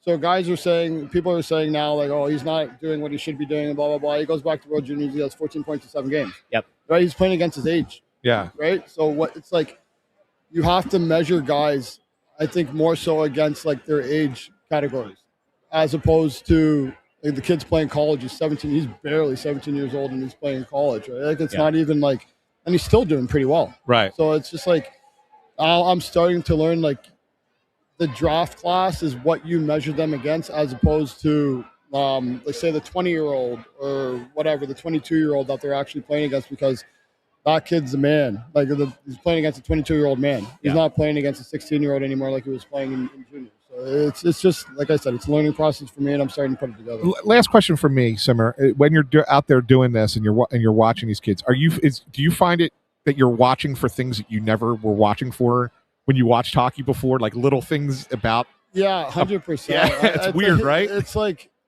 I'm a pretty process oriented guy, especially when it comes to that's just my if I wasn't good in the simple areas, I don't think I ever would have played as long as I did. So that's kind of what I watch for. I watch for the type of things that like are going to make you a pro and make you a good pro. But then there's like, you see some of these guys and it's just like the skill is like just out of this world nowadays. Right. Like, but at the same time, you can't just skill your way into everything. You have to have those little details. So I think that's for the most part what I look for. You obviously look for the skill. But then you look for a guy who you think is going to be a good pro that does the little things right. Even like things as simple as like changing, like getting to the bench and not leaving your teammates out to hang, and like actually like caring about like just like the smallest minute details. So it's funny that's what you have to look for, right? Like you never think about that as a player, because as a player you're just so concentrated. It's like you got blinders on, right? But now to see a bigger picture of an athlete, and it's like, oh that's interesting, right? What's the biggest thing you've seen, Simmer, from your days playing? Like, say, the last 20 years, is it the skill, is it the speed of the player that's changing the most? It's like, honestly, I feel like when I came up, it was just like everything was harped on was like straight line speed. Yes. And now it's lateral movement. Yes. Right? It's like you watch these guys play, and it's not that they're the fastest in the straight line, but the way they can get left to right is ridiculous. Yeah. And still possess the puck and still have their head on a swivel and make plays. Like some guys, honest to God, I swear to God, I'm just like, holy cow, I'm happy I'm not playing right now. Some nights I say the same thing. I'm glad I'm not defending out there anymore. It's like I'd be trying to run a guy through the boards, and I'd probably end up like through the glass with my head, and the guy's like gone that way for sure. They're just like the skating, like just the technicality of everything that they do. I was taught to skate forward, right? Not backwards, not sideways, or whatever. I'm going forward full steam. And now guys are like, they're on their tippy toes and they're going left, right, back, this way, that way. So it's fun to watch. It's been really fun to watch. Awesome. Well, Wayne Simmonds, we love having you on the show. Yeah, great seeing you. By the way, Awesome the fans love seeing you too, and love hearing from you, because this comment section, I'll tell you, very up and down. But when you're here, and it is largely unanimously positive. One of the truly, truly beloved players in Flyers. Yes, 100%. No, I'm completely honored. I'm honored. Yeah, I always am. And CC's, like I said, it's crazy. I walk around here, I see the Simmonds jersey still, and it's like, I haven't been here for a while. Like I think I got traded in 2019, right? So it's been 7 years since I played hockey here. So it's proves you made an impact. Yeah, it's pretty special. Yeah, you left a mark here for sure, Simmer. That's cool. Absolutely. That's really cool. Really cool. Thank you again, my friend. Have a great day. Congrats on the kids. That's good stuff. Thank you very much. You got your hands full doing that too. You're gonna get your own hockey team together, Simmer. You have your own squad someday. I gotta go visit a doctor soon. I did it. I did it. That's my next step. Attaboy. Wade Simmonds, thank you so much, and my frozen friend. carrots, Simmer. I've heard about it. All Good stuff. Thanks, buddy. Great seeing you. Appreciate you. All right, Wayne Simmonds. There we go. Things you didn't expect to talk about before the carnival. We're getting reproductive health, Great seeing you. Reproductive health, suggestions from Bundy to Simmer. That's frozen what it's all peas about. and carrots. Simmer said it. That's it. I'm going to the doctor. I'm done. The Wayne train does eventually have to stop. The Wayne train is coming to the station. I hope Video Amadeo clips that one. Oh yeah. Oh, man. Yeah, the Wayne train is coming to the station for a full stop. It is funny to think about. Like when you think about like legacy of a guy and the duration of time playing for a team and all that. Like, if you asked 100 Flyers fans, what were your thoughts on Claude Giroux? Be largely positive, but there would still be a subset that's like, Jake Voracek, same thing. They all played at the same time. Yeah. I feel like if you asked 100 Flyers fans Not about one Wayne person Simmonds, will say a bad word about something. I mean, it would take a lot. Yeah. It would take a lot. Yeah. And that's a really impressive. Yeah, I think he was probably the most beloved player during that era. That era. Absolutely, yeah. 100%. 100%. We're gonna get we got another guest coming on here. And he was a hell of a player. You almost wish that you could He was a true warrior. You wish you could really clone two young Wayne Simmonds. Yeah. Add him to this team. Yeah, they don't make a lot of Wayne Simmonds anymore. They do not. They don't. They do not. Now, next up on the show, I just saw him. It's not Brad Shaw. Don't get confused. Maybe we'll have to say that to him when he gets on the show. But Keith Jones, president of Hockey Ops, he's walking. Jones, there he is. What's up, pal? There he is. How are you, pal? I was wondering. Good to see you. Thanks for stopping by, Jonesy. So get your headset. There you go. Yeah. Good. I don't know if you were aware of this from last year, but Brad Shaw was on the show last year. Yeah. And there were a bunch of people who, like, when he went to get off, they thought he was you. It's funny. I know. And so now this year it's you. It's you. Yes. It's the real you. Maybe. You never know. How you feeling, pal? Doing all right? I'm good. Doing good? I'm good. You got to love this event every year. It's fabulous. It's nothing like it, right? I know Bundy will remember your first. Yeah. Like you're shocked by it. Yeah, stunned. You started here, so you probably heard about it when you arrived. Yeah. But being traded here and not knowing what it was, and to get here and then take a look around and go, wow, there's a lot of people. Yeah. When you're signing, you didn't lift your head up for 2 hours. Yeah, you know, right. And saying hi to people and meeting a lot of the Flyer fans. So I think for our young guys, this is awesome too, because they have a chance to realize and kind of refocus and get perspective on just how much it means to people every game.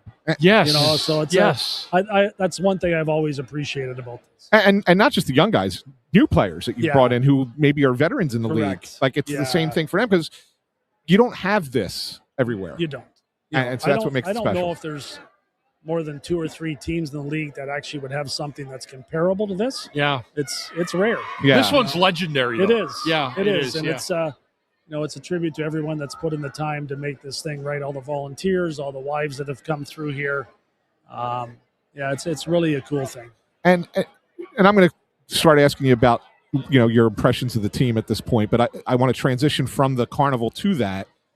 Does it impress you even more just how bought in like all these fans are? They're all here. They all want to meet the players, especially at a time when the team is struggling like it is. Yeah, that's a great reminder just how many people care about the team. Yeah.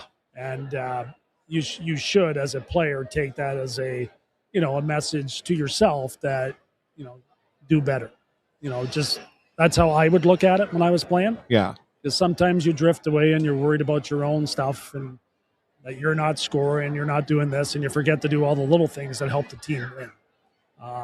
So that's what I would do, and I'm sure you did the same, Chris. You're just trying to, especially when you're not playing well, you're trying to find ways that you can help the team get better, not necessarily your stats, although that helps, but you want to get out there and do the things that allow the team to be successful. Is it your impression that that's what the team's going through right now?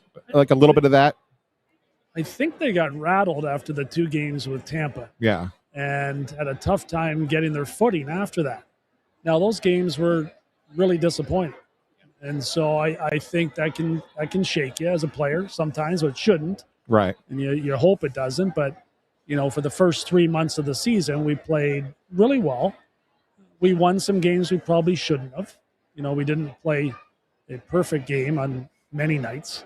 And then when we got into this rut, we just haven't found a way to, consistently work our way out of it, with the exception of the road trip where, with the exception of the loss against Utah, we really strung together a few good games that you would hope would come back to a crowded Wells Fargo Center or Xfinity Center and try to get that corrected and keep that rolling. So it's been a disappointing last few games. Is there any 1 or 2 things, Jones, that you've seen slide in the play of the game? Like structurally, the team I thought was so sound the first 3 months. Is that where you find the deficit right now? Yeah, I think we've been really loose defensively. Yeah, I think we've had a lot of mismanagement with the puck, and I think we've lost our coverage at times too. So sometimes that's confidence. Sometimes it's you as an individual trying to do too much. And instead of just relying on the system that's in place. So I'm hoping that we get back to it quickly. Had signs of it in the last 2 periods of the previous game. Yeah. And that's when our team can be successful right now.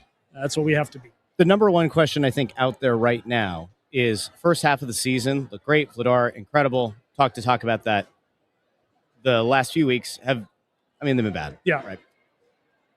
People, I think, want to know on the whole, you got 2 games before the Olympic break, then there's a little bit of time, and then there's a trade deadline. It felt like all year, this might be hey, if it makes sense, buy to help that potential playoff run. Yeah. If this were to continue, hypothetically, have you guys ruled out the option of, if there's a good deal to be made, and we don't want to have to give up a guy, but like if it is for the long-term benefit of this team and becoming a cup contender, have you guys closed the door on potentially selling if it's a good deal? No, we haven't closed the door. And anything that's going to make us better in the future is still our priority.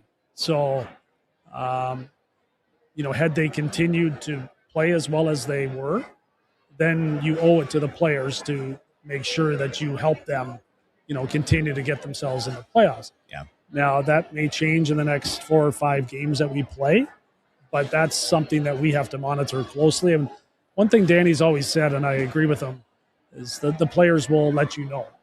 And if they're showing you that they're ready, you owe it to them to add and help. But if it's backed off and they're having struggles and it's not looking like you're going to, be in the playoffs or make any noise in the playoffs, then I think you have to, reassess. And if there's something that makes you better and makes sense, then you have to, be involved in those conversations. What's that part of it like with it's hard. Your job, Danny's job, Tocc's job, they're all essentially tied to performance at the end of the day. How do you avoid what a lot of people would consider the phrase is hockey purgatory, where you're in that spot where you're either going to just make it, you're going to just miss it, you're not in that top 10 of the draft or the top 5 or whatever. How do you lock in on that idea, that long-term priority that like, all right, yeah, cool, we could maybe add, maybe you could go and trade valuable stuff and bring in a guy and maybe it helps get closer. How do you weigh that? Yeah, that's the fine line. That is the fine line. Yeah. Is that as hard as in your position as it would seem from the outside? Yeah, it is difficult for sure, because you don't want to let your own players down either. You want to give them something for the work that they put in. So it's a balancing act for sure. Nobody wants to be in the middle of the pack. We're not going to tank a game. Sure. We're going to put our players out there to win. Yeah. You have fans here. If somebody's bought a ticket to one game for the year, they're bringing their kid, and you got to play your heart out. Sure. And so that part won't change. Where that leaves us, I'm not sure. You look at the Islanders last year; they had a lot of good fortune in the lottery. And I think Utah had good fortune as well. Yep. So that's why the lottery system's in place, to at least give you, if you've missed the playoffs, a realistic chance to try to move up a little bit, or you're going to get a good player. So, it is a balancing act for sure, and it's on our minds a lot. I want to ask you the same question I asked Dan Hilferty when he was here earlier. Obviously, you've seen some games here in the last month or so where you've had good crowds. Yeah. Going back to the last game before Christmas against who was that? Was that Chicago? No, you were in Chicago. Whatever the game was before Vancouver. The Vancouver game. Yeah. Yes. It was a great crowd. It was a Monday night. It was a Monday night. Yeah. Great crowd.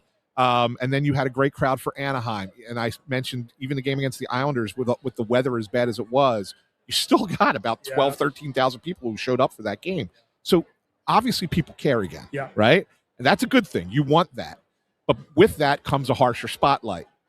Does that change in your mind? Does that change the direction that you feel that you need to go? Do you feel more of an impetus to do something sooner rather than later? Or do you still say it's a longer, I don't want to use the word process, but it's a longer process? Yeah, it takes time.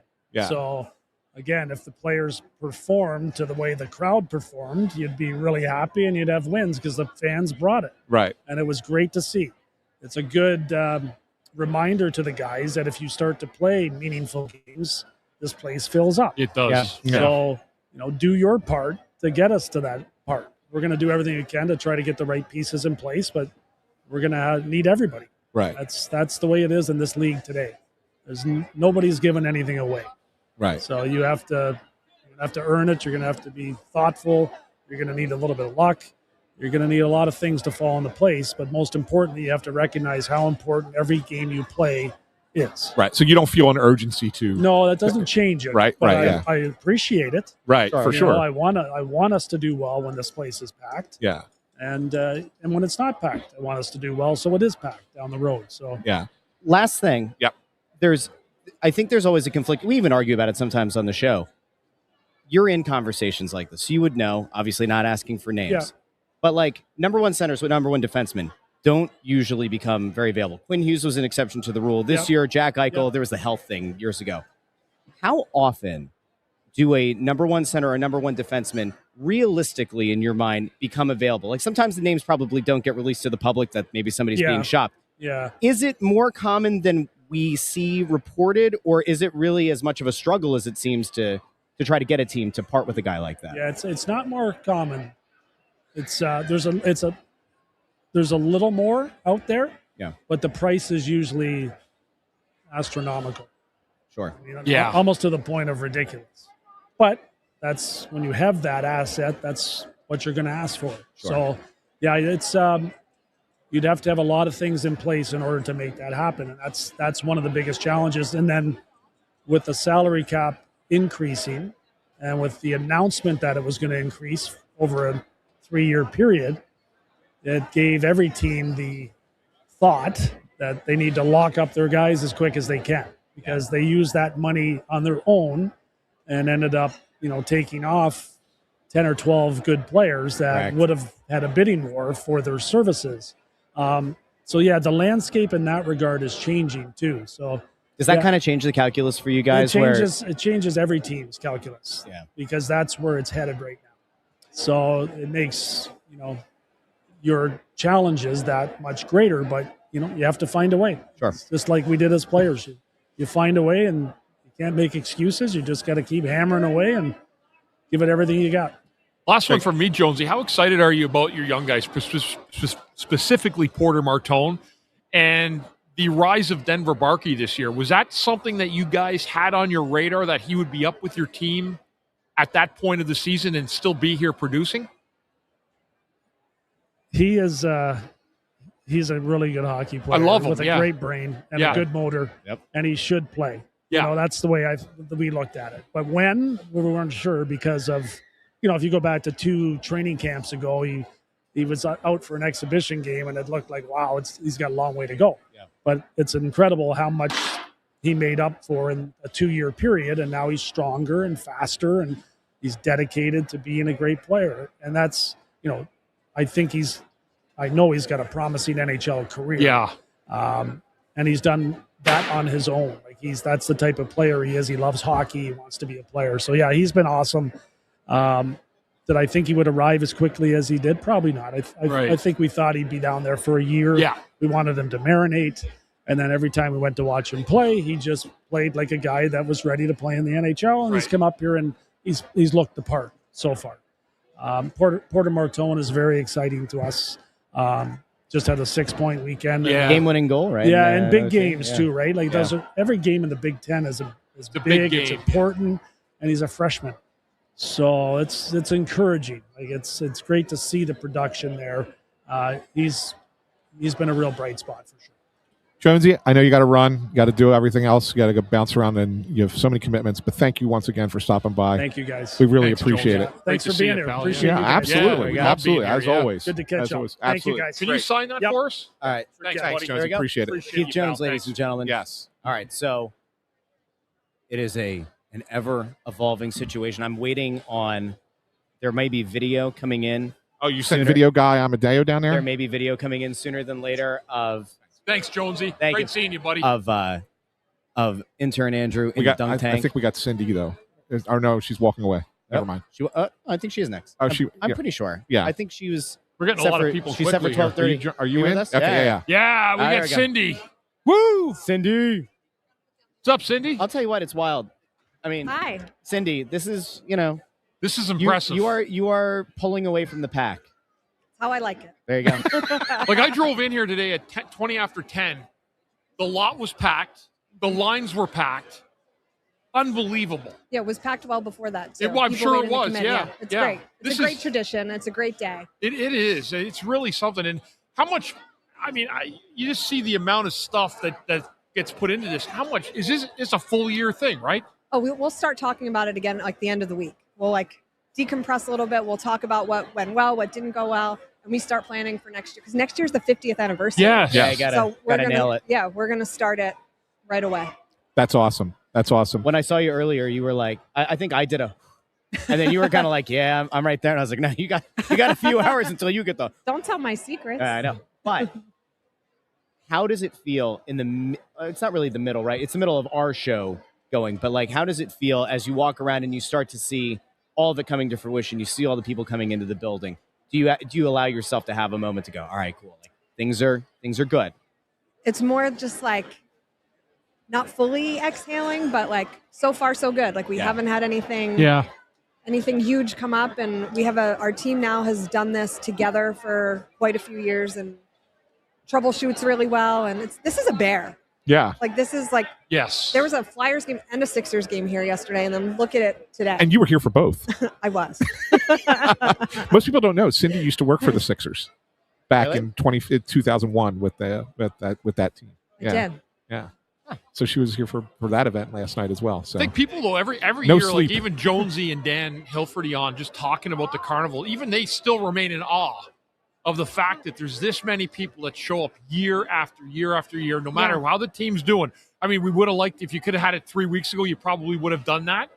But the team gets a hiccup, and it's still a great crowd out here. Yeah, but you know what, too, Bundy? Like this is so much bigger than what's happening on the ice, too, right? This is all of us coming together for greater good of the community and doing good and using our platform to make good things happen. So while a win yesterday would have been nice, today is a great day. It's a great day. No, it absolutely is. And I wanted to give you an opportunity to talk about some of where the everything that, obviously you guys raise a lot of money with this event and other stuff throughout the year. Where does some of this stuff go? So fans know where some of this stuff goes to back into the community. Yeah, so I can tell you right now what we're working on. Yeah. And we've talked about this before, I think, is a program we do called Building Hope for Kids, where we partner with an organization called Michael's Way. We have, with St. Christopher's Hospital, selected a family out in Oxford Circle, a young man battling cancer and his mother, and took their house down to the studs, redoing the house completely so it's a healthier space, a better space for him to fight his battle and live his life in. The wives are really involved. They're decorating the whole house. They're in teams by room, and they're completely from paint color to floors to furniture to all of it. Like, we're going to have a Move That Bus moment and reveal the new house on March 3rd. Is there anything Flyers themed inside? I'm sure there will be little things, little Easter eggs. Because I remember a couple times you've done that through Michael's Way in that partnership where the redone a bedroom or redone a room in the house, and it's always had a little Flyer touch to it. Yeah, I think we can't help but do that, right? But so that's one organization. We gave them $100,000 this year to be able to awesome. put towards the construction of the house, plus all of the personal donations the wives are making. Ed Snyder Youth Hockey and Education obviously is a big one we support. We've given them $300,000 this year, and we work with a lot of local cancer organizations, a lot of local hockey organizations, to make sure that anybody that wants to play can play. We offer scholarships now through Flyers Charities to cover Learn to Play programs, registration, equipment, all of that, and we're starting to expand that. So we want any kid that's going to be able or want to play to be able to play. And we're building rinks. We're going to launch a rink in Gibbstown in the spring, which we just finished, and we're about to announce some new projects that New we Jersey. did this year. Gibbstown, New Jersey. Okay. Yeah. That's fantastic. That's fantastic. And I love that the players have kind of bought into the community as well. Like there's a lot more that these guys are doing that I'm not certain that people realize just how much these guys are doing out in the community, right? Yeah, I mean, it's not that hard to get them to do it either. They're great guys. I mean, I think really visible is all the stuff that Garnet Hathaway does for first responders, but even like stuff behind the scenes. I hope I'm not like betraying any confidence. But we did a fashion show for Michael's Way this year where the wives walked with with some of the kids. One of the kids passed away, and Taylor and Owen Tippett just made sure to track down the mom and say hello and hug her, and because they connected at the event. And we're building relationships with people and through the work we do too, and these guys are front and center with it. That's awesome. That's Great awesome stuff. Well, Cindy, as always, you guys are doing an amazing job. Yeah. Thank you deserve a ton of credit for this event year in and year out.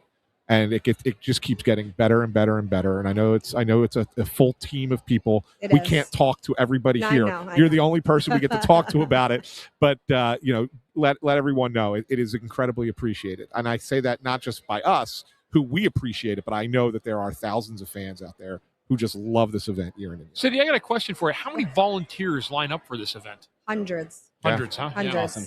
Yeah. But I'll say, if I could just leave with this too. Yeah. I mean, we joke how many times I've done the show, but I really thank you, because that's you supporting and amplifying the work that we do, and that means a lot to us. So we appreciate it. You're absolutely very welcome. I still have in a drawer somewhere at home my volunteer shirt from, I think, like 15 years ago, whatever year it was that we did it, and it was my favorite day. It was my favorite day. But that's the coolest thing, right? Yeah. Like I'll walk the concourse and people are showing me pictures when they were kids 20, 30 years ago. And like, this is a generational event. It is. It was great. It is, yeah. It does, yeah. Yeah. Always awesome. Always awesome. Well, thank you, Cindy Thank Stutman, you. as Thanks, always. Cindy. Congratulations Yes. again on a Yeah. great event. Great event. Thank you. Great Nice job, event. Cindy. Thank you All right, much. Cindy Stutman. Now, I have some breaking video All right, you got the that we video. have to show.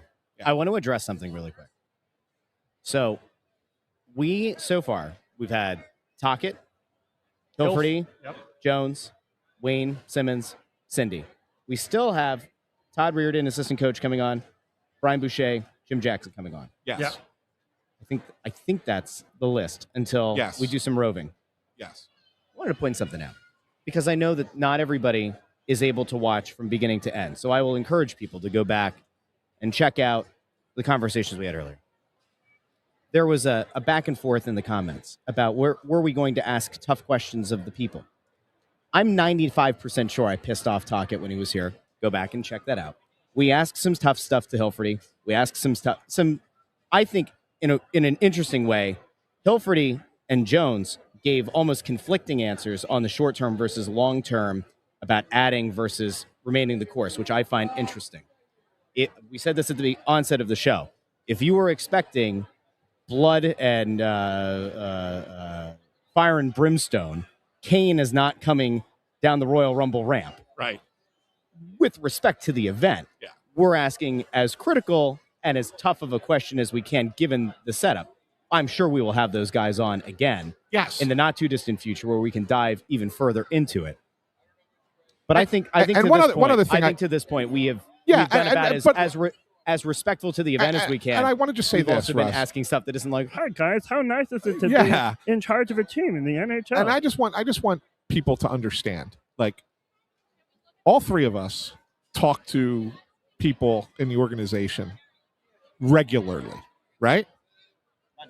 We are asking these same questions that people want asked, just in a different setting. My pleasure. And sometimes it's the setting No problem. that dictates how the conversation could go. Correct. Right? Everybody that wants the blood wants it I wish I on was camera. 2:30. yeah. And it doesn't always have to be on I had camera. to take a look right? at it. It But says I 2:30, see. yeah. I wish. happen to It's about be 60 pounds the guy ago. who's the most vocal Have in a great one, the guys. Thanks. direction or lack thereof or whatever, right? And so it would be hypocritical for me to sit here and be like, Oh, everything's great. You know, when we were asking, No, like, sure. when we were talking to Talk, like, pushed on the rigidity thing, and there was kind of like a little bit of fire in the eyes. That's part of our job too. I would not consider myself a journalist. You have been Correct. a journalist, but we still do have to ask certain questions. We still have to ask things that, maybe make guests slightly uncomfortable, and then we also have to kind of build things back up. And you talk about the event. Yeah. Right. Would I say that everything we do is perfect? No. Would I say that we tried to toe the line here today, give a little bit of balance? I think so. Yeah, I think agree. I think we're doing it. Can't go for the jugular. I mean, No. there's a lot of good things that have happened this year Sure. too. Yes. I actually do want to highlight that little gap between Hilferty and Jones here while we're waiting on our next guest. Do you have the video or no? I do. Okay, all but right. while we're on this topic real quick, Hilf made it sound a little bit more like, hey, if there's a move to be made on a big trade in the offseason, we're game on. When Jonesy was on a little bit ago, he didn't give like the opposite answer to that, but it was more of a Tempered. yeah, It was a tempered response. more of a Mhm. we're keeping an eye on the longer view. He also did admit the thing that I think we've been pretty outspoken about. They clearly 2026 free agency they had circled, and Jonesy effectively said, with the cap going up and the knowledge that the cap was going up, it changes the Well, that was the calculus fir- on free agency. It was the Like, first time. It was the first time that the NHL had ever since the salary cap was instituted, had ever announced multiple years at once how the cap was going to go up. You usually did not find out what the cap was going up to until the end of a regular season for the next year. Yep. So you didn't know. Then they just arbitrarily said, well, we've had a flat. And that's the thing. I think that's the one thing that kind of gets lost in this whole conversation is that several of the last few years had been operated within a flat cap. Yeah. Right. It's kind of the one thing that's always put on the back burner that nobody talks about. Yeah. But He's just looking for. He wants all three. He wants all three of us to us sign it. Yeah. But I think it's one thing that's kind of forgotten about. This guy in his career pushed Yager around Like no one else did. one of the Like no one else did. Flyers in history. Yes. And also, just one other thing is that you guys make excellent points, like therapy for Flyer fans. Is that should Flyers have a plan every 15 years to bring it down to the studs and try to go for the top 5 picks for like 5 years? I mean, that's that's my question to you guys. Every 15 years, when it's time to go down to the studs and get the elite talent, you go for it. Not now. The problem is it's not like 1983 anymore when you have Mario Lemieux. That was like you could tank, and then if you were last in the league, you'd get that pick. Yeah. It's not like that anymore. It's a lottery, right? Like even Keith Jones was talking to us about how the Islanders won the lottery last year when they weren't supposed to get the first pick, changed the fortunes of the franchise. Right, but they didn't do that for that reason. They just got lucky. Yeah, maybe maybe one of these years, the hockey gods will smile upon the Flyers, and they will have. I'll be right back, guys. Their equivalent of the Islanders jump in the lottery. We will find out. That's what it's all about. Yeah. So, but anyway, my point is that you're right. I mean, Jonesy bringing that up is the truth. That's the first time that I think anybody kind of on the record has really kind of confirmed for better. Have a good one. For better or worse. What are you doing, Andrew? Where are you going? He dropped the cap. Oh. I think that listen, and people, some are going to run with that in a super negative way. Oh, you put all your eggs into the free agent basket. People are going to complain about anything they want, right? Anything and everything. Yes. But at least they are cognizant now, and that actually does potentially give you a little bit of hope that they are cognizant of the fact that the calculus on this has changed. The free agency element of the NHL for the next few years, I think that very likely could change. I think you can kind of combine both answers and get a response of what it is, and it's that Jonesy's saying yes, the calculus has changed, and yes, we're going to have to find a different path. But then you hear Dan Hilferty say that, if that trade is there to be made in the offseason, we're going to make it. And I think that you can kind of combine the two and say, if it makes sense, if it's a player that's of the age that's with the right timeline, it's going to happen. Yeah. Or they're going to try their damnedest to make it happen. Yeah. I think that's a fair thing to say. Check out this guy. I want to make sure Bundy's here when we reveal. Well, Bundy had to go. He went to the restroom. Oh, is that where he went? Okay. Yeah. All right. To the little defenseman's room? Yeah, little defenseman's. Oh, that's funny. Well, I mean, I guess it's a good thing I remember how to swim. How many times did you get done? Amadeo said 12. I lost count after 1. After that, it was all I just mentally checked out. Were you chirping anybody?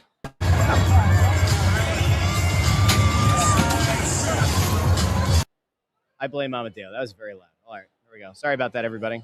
I didn't mean for that to go live right away. Here we go. This was. All right, we'll just mute it. There's intern Andrew going into the dunk. He's and then he popped back up. Now, I will bring up the fact that intern Andrew talked a lot of smack against little kids, and it looks like little kids were lining up to throw. Didn't you say that you were worried you were having these like nightmares about little kids dunking you in the dunk tank? Yeah, I think that last kid in the orange sweatshirt hit me 3 times. I think he really didn't like you. What did you do? Were you chirping or no? Maybe I should have. I should have gotten. Maybe you look like a math teacher he didn't like. That's entirely possible. I will say there actually wasn't anyone that just ran up and pressed it. Really? So all of them were earned. Some were closer than others, but I thought that was fair given the age. But yeah, that kid in the orange, he hated me. That's good. That's good stuff. The water wasn't bad though. That was going to be my next question. No, the water was okay. By the way, the first few times I didn't realize there's a step in the tank. Yes. So I was going like full upper body, like jumping out of the tank at first.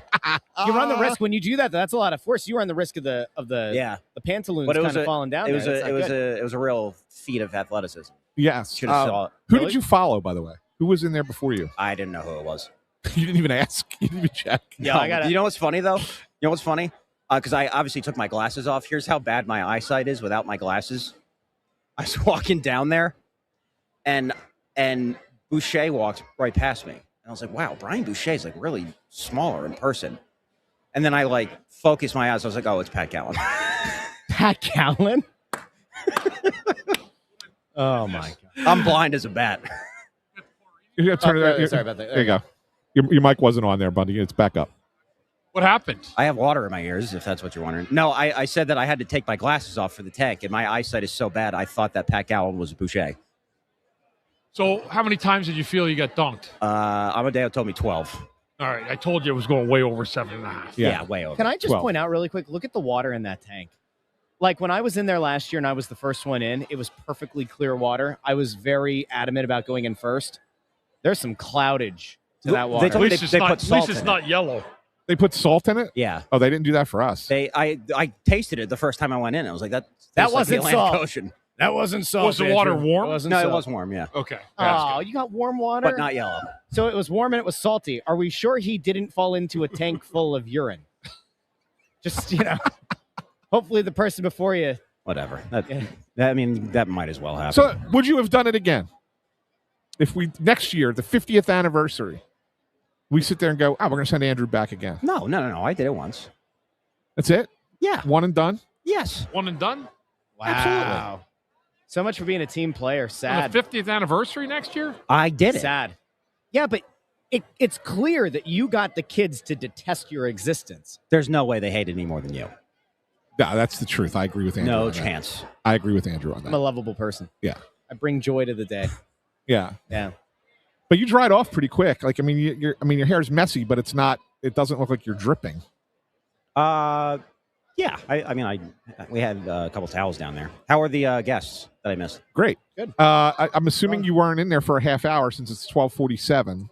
No, it was only 15 minutes. It felt like 45, but. So you got they dunked told me 12 15. times He in only went in 15 for minutes. 15. I was in for a half hour last year, and he only does 15. He's going in next year. They were efficient. So who replaced You're going you? in next year. I You don't got know to that you got to either. get to the fifth. I don't know. I don't know who anybody is. You don't know who the local media people are that are doing this? Did you I only need care your own about you towel, guys. or did they supply one for No, you? they had towels too. I didn't know that they were going to. I used my own anyway, but yeah. Okay. All Says your towels are not good enough for me. I have one with 3,000 threads. I'm impressed though, Andrew. You gutted it out. You're a team guy, man. Yeah. Thank you. You're a warrior for what you did. I know. Did you know anybody who was down there or no? That was throwing at you? Hilferty was there at the beginning. He was laughing at me. Okay. I told him not to patronize So me. though. Hilferty was? Yeah. Yeah. Yeah, it's good. No, I don't think. Well, Amadeo was there, but I don't think I recognized anybody else. Okay. God bless you. Bless you. Bless you. Well, Andrew, good stuff, my friend. Thank you. Thank you for doing that. Kudos to Representing Snow the Goalie well in the dunk tank, taking it like a man. I did my best. You did well. You didn't break a toe like I did. So, you're that far ahead. No, all of my extremities are in place. Yeah. All my phalanges. The first fall though, what was that? Did it surprise you how shallow? You go so much faster than I thought. Yes. Did it hit your back? Did the board hit your back? Yeah, a couple that was times. that was the thing last year. Yeah. I felt like every time I went in. So they were telling me to lean forward, but if I lean forward, I started sliding off of it. Yeah. So exactly. you kind of have to lean back. I think they need to have a bigger tank. I think that's really what it comes down to. I think it's the same tank that Bundy climbed into 30 years ago. That's the problem. Yeah, the one I had was an actual, it was a full piece. It didn't have like a bucket like that. Oh, really? It was like, it had like a gate or a fence chain thing around it, and you fell into the bucket, which was connected to the whole unit. Yeah. I remember having a wetsuit on, though. Yeah. Yeah. That's great. So my idea, Andrew, a long time ago was that we would put you in a wetsuit and give you a snorkel. The snorkel would have been fun. And what, I just stay under there? No, it's just that when you fall in, you still have the ability to breathe. You don't have to worry about, drowning. We didn't know if you could swim. That was also kind of important, No, I can swim. All right, well, there you go. I did all right. Yeah. Good. All right. Good job, intern. Thank you. Thanks. Good stuff. Represented the show well. Good stuff. What a guy. Yeah. So we have about a little less than an hour left in our podcast. We do. We still have a few guests to come. Todd Reirden's one that I'm kind of looking forward to. Yeah. I always like getting the assistant coaches. Yeah, they give you a lot. They do. They Yeah. tell you more than you think, right? You get a lot more. Now, I don't know if Todd's going to be as vocal, maybe as As Bradshaw was last year when he basically said, "Yeah, we don't want to have 3 small guys in the defensive pair at the same time." Yeah. But it was pretty interesting. But I'm just curious. You know, he's a guy that's been around this league a long time, and obviously, you know, defense was going very well for a while, and then it wasn't, and so it's going to be really kind of curious to hear what he has to say. Look at this guy. Hey, Timmy. Oh man. Look at this guy. Bring him on. Bring him on. Get on it. Get Come on here. out of here. All right, see? You never know who's going to show up. You never know who's going to show The up. legendary and my former partner, Timmy Saunders. These aren't on, are they? Are all these mics? These are they're hot right now. They're all hot. I check now everywhere I go. Dude, I was actually I saw a clip that Howard Stern was reviewing it. He killed me for about 20 minutes. He buried me. I'm glad you can laugh about it. That's the best part I about was this. partners with you, so it's kind of like old hat to me. That's the best part about this is that you've laughed about it a lot. I got caught being me. Yes. Yeah. Right? I mean, Bundy, you know, when we go to break, we're screwing around trying to make each other laugh. Yes. Yeah. And you know what? We did that for years together. And you know what? It's guys being guys. I will say, though, a learning experience because, you know, the old adage is every broadcaster's got to know every mic is a hot mic. You should know better. But if you do this long enough, you get comfortable around microphones to a point you shouldn't. Yeah. And that's lesson learned. Well, I mean, it's 99.9% of the time it's not a problem. Yeah, but then there's that 0.1% that will bury you. And this is going to follow me for a while. My wife says it's going to be on my tombstone. I disagree. I think it hit a 24-hour news cycle. And that was it. You think? I do. Okay. I do. I told you it disappeared in 24 hours. What do you say to the guy just passed who had a shirt on with my face on it that said, "While you're down there"? You know what, Tim? He's living in the past. Oh, so great, so great. Hey, while we have you, what are you seeing with the current team? Like, what are you seeing that is changed from where things were 3 weeks ago? I'm seeing growing pains, and it's nothing more than that. I mean, we all knew this was going to be a process. They exceeded expectations at times last year. They certainly did in the first half this year. Yeah. But I think there's some parallels between what the team is going through and what Matvei Michkov is going through. Bundy, you guys, Boucher, you were all saying at the start of his sophomore season, be careful. That second year is a really hard learning experience. Yeah. And it certainly has been that for Matvei. Especially when you had success your first year. Absolutely. Yeah. And that's not to say that he's not going to turn into the star that they think he will. Right. Because I still think he will. Yeah. But this is going to be a learning. And look at the great players. We were talking about this on our pregame show. Nate McKinnon. You can go down the list of really good players that took a step back in the second and sometimes even the third year before, they figured it out. Yeah. So. Yeah. And it's not just him. No.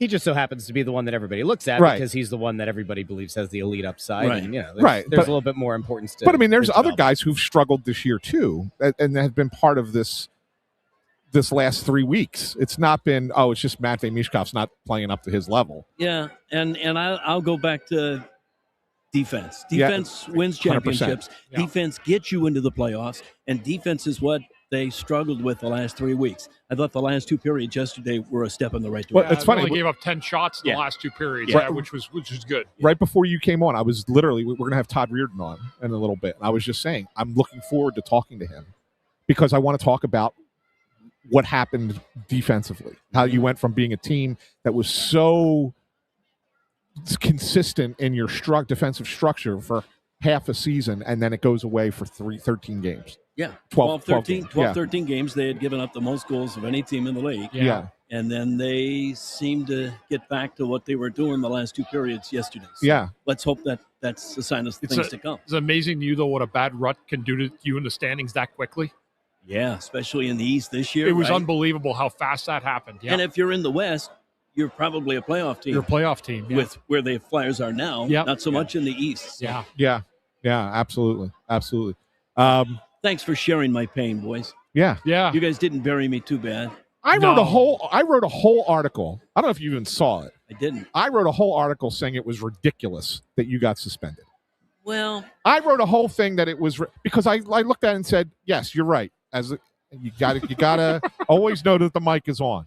But there were so many things that went wrong that were out of your control. Yeah. That it should not have fallen There was fallen on what was you. it? A 15 or 18-second gap between sending to break. I mean, like, but I've been doing this long enough to know better, and to know that anything comes out of my mouth, I'm responsible for it. Fair. So I'm not pointing fingers at anybody. And honestly, the 2 games that they did, I thought was pretty reasonable, and I had no problem with it. Yeah. You just sat back and went doopy doopy doopy doopy. Yeah. But you know what? Which was an indication I didn't think we were on the air. But you know what the best part about the whole thing, though, is, Timmy? I think the public all sided with you. They did. It was was a pretty. Now I'm sure you saw some of the stuff that did not, or you heard about some of the stuff that did not. Yeah. But man, when the next day you have people who typically are the ones who get the most offended by everything going, yeah, this is kind of dumb. You know what? This is pretty good. That's where you start to go, all right. The thing I love the most about the Philly market, I'd like to think that after 30 years, I am kind of tuned into the Philly market a little bit, and I try to call games that way. But to me, this is the whole Gritty thing.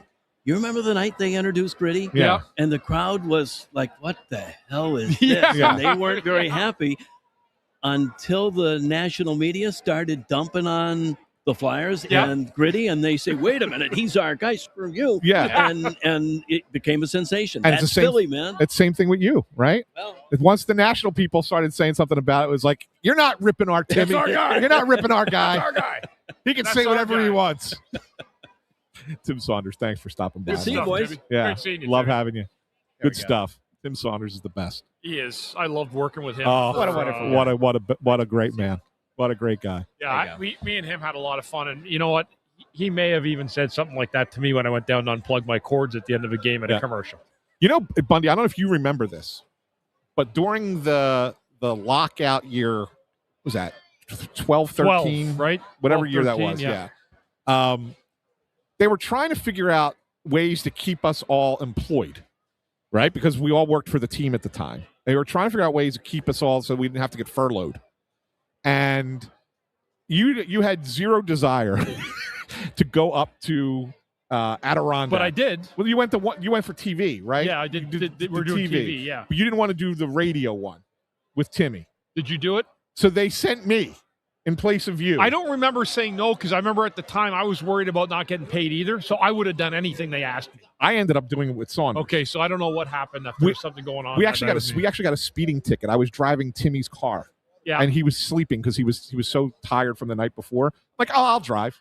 I'm driving back home from Adirondack it was like a Sunday afternoon, and I got pulled over for speeding in his car. But I got to experience what you got to experience. But my point was that doing color with him, I think we ended up doing like 15 games or something like that. It was awesome. Like, he was great to work with. Yeah, he's a pro. real pro. He really is a real pro. Yeah, it was tremendous. Yeah, it was tremendous. But yes, that was really good stuff. Really, really good stuff. So, by the way, Video Guy Amadeo should be clipping that open with him too. That was sensational. Yeah. That was great. We've had a lot of those moments today. Kind of put them all together. The Wayne Simmonds moment. And that, yeah. It's really good we had a couple extra people that we weren't expecting to have on. The Wayne Simmonds reproductive health conversation. That was, you missed that, intern. It was good. I'll sign all. It was very good. Yeah. All right. So, no problem. Oh boy, Ford is here, Russ. Where? In the chat. Ford has announced his arrival in the chat. You don't have to pull that up. You can. I saw Ford a couple days ago. He's on every on Pattison show now. I know. He's constantly in there with me and Missinelli now, and love the guy. Do you? Oh, he's great. I'll give him your number. Oh, please do. He can text me if you want. Once he starts texting, he doesn't stop texting. It's all right. We'll open the floodgates. I think I have currently, if we're going to look. Do you have a pen? While we're sitting here. I have 17 text messages. It's silver. That's not something to brag about. No, that I've ignored while we're doing the show. So, like, it's easy. How many of them are from your wife?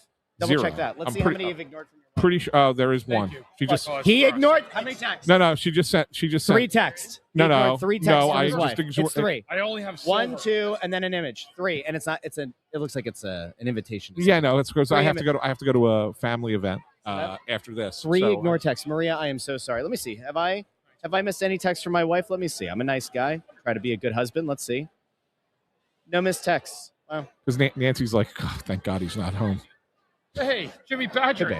Could be. What's You up, never know. buddy? Good to see I you, love pal. that Bundy knows everybody. Bundy knows everybody. Everybody knows Bundy. It's a beautiful thing. It's great. The man's out I've here. just been here so long, right? Yeah. Like I rarely sign autographs anymore because all the people walk by me and they're like, "Hey, how are you guys?" Yeah. And they'll be like, "Oh, I already got your autograph like 6 times." Yeah. So it's I've been around an old plate just a long time. But yeah, I mean, we come down here and I think the thing with us on the balcony is we have such a unique fan experience, right? Yeah. So we do meet so many different people that feel the need to come and say hello to us or just talk hockey or whatever it is. And I think that's a great access really for us and for them and for the fans. Russ, this is a question I think you can answer while What's we're up? waiting for our next guest. Jake Cornelius is asking, how are the cannolis? They were good. So, Bundy, did you know this story? I actually saw it on Twitter and I didn't think it was real. And I actually made a comment about it. Yeah. Tony Escargot. One of fan of the our show. random listeners Fan of the show. who is under an anonymous name actually found Russ's address. Yep. And not just mine. Found Hunter Brody's yesterday. Yeah. Found he found a few other people. I forget who else, but he's now calling himself the cannoli sniper. And he's sending them to people's houses. Yes. And he sent Russ cannoli. 2 cannolis were there chocolate chips on the end. Yeah, and it was a couple days like after the snowstorm. I hadn't even cleared off my front step. I certainly would not have called for delivery. And the delivery guy showed up at my house with 2 freaking cannoli in the middle of the day. I was like, what the hell's going on? And then I looked at him and I started to try to explain, like, hey man, I'm really sorry. I didn't order. And then I was like, you know what? If I try to explain to this delivery guy from Grubhub that a guy named Tony Escargot, with what I don't know what his avatar is on Twitter, but that some guy named Tony Escargot went out of his way to send cannoli to my house in the middle of the day. I realized he'd have thought I was on like meth or something. So Right? I caught myself. I said, thank you. It's one of my Thank you, it's sir. one of my favorite stories. You know what my favorite thing though was? Somebody tried to get Tony Escargot yesterday, I think, to send him cannoli. Like, oh, how do I get in on this? And Tony Escargot's response was something to the effect of, this is the number one example of how not to get cannoli. They are not for those who ask, they are for those who deserve the cannoli. There you go. I love it. He's the cannoli hero we didn't know we needed. I know. That's pretty wild. Maybe not the one we deserve. That's pretty wild. Oh, Yeah. man. Yep. So, Yeah, guy just Miller Brad said I signed a Recce jersey. Well, there's not a lot of Therien jerseys, so I have to take my pick and sign in the superstar jerseys. I see a Therien jersey once in a blue moon. Yeah. And when I see it, I think to myself, that is a real loyal damn fan right there. Yeah, that's Yeah, my great. jersey on. That's great.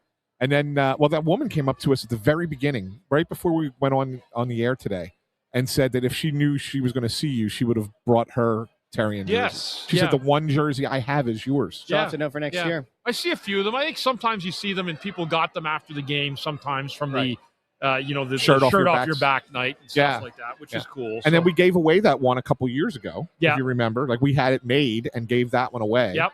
Right. So that was one that's out there in the world. It's great. It's good Thanks, stuff. Miller Brad. I was his favorite defenseman growing up. That's cool. There you go. Yeah. Very good. Good stuff. Good stuff. And by the way, did you see who was just named Rookie of the Month in the NHL? No. Fraser Minton. That was a name that came up in trade negotiations, Toronto- right? That was Toronto. Toronto's kicking themselves for that. But that was a name that came up around the Lawton sweepstakes. So like there was- about a month out from when he ended up getting traded that the Flyers might have So been the Flyers, interested in the Minton, and- Flyers were obviously they had been talking to Toronto because they ultimately traded him there, and they got one in Grebenkin. Yep. But I know that when they were first talking, that they were asking about Fraser Minton, and then they said no, and they traded Fraser Minton to Boston. Yep. And Grebenkin became, I think, like the second option. But could you imagine that? Oh, there's a guy we need to talk to. There's a guy. What's up, my friend? What's going on, brother? Let's go, bud. Yes. That's a guy who owes me an email, I think. He owes us a lot of emails. Yeah. Another good dude. He is a good maybe dude. we got to get a He is a good anonymous or dude. somebody to Yeah. get the emails. Yeah. Release the. Yeah. But he's a good guy. Yeah. Good guy. But yeah, no, that's yeah. All right, so Fraser Minton. Yeah. What were you saying? I was just saying you were saying about Fraser Minton. Yeah, no, I just think it's interesting that boy, Toronto, did they just screw up big time? They gave a first rounder in that too. Yeah. That was for what's his name, the defenseman, Carlo. Brandon Yep. Carlo. Yeah. Yep. Not good. So they gave up a 1 and Minton for Carlo. Yep. And a 1 and Grabenkin for Lawton. Yep. Bad asset allocation. Yeah, there's a little kid on the floor over here, just like chilling out. Look at this kid. Yo, I got to tell you, Is that he kid. asleep? No, that's just. And you know what? Oh no, he's not. His You- eyes. you know what his I? eyes You know were what I did today? So here's the thing. I think that for people who don't have kids or haven't been around with people with kids, Yeah. you have a certain preconceived notion about how easy or whatever it is to be a parent, which it's not. Yeah. I was at La Colombe before I got here today, right? Yeah. I was going to get here way too early, so I stopped, got an oat milk draft latte. I'm not saying this because I want La Colombe to sponsor this show or the Russ Joy show, but they should.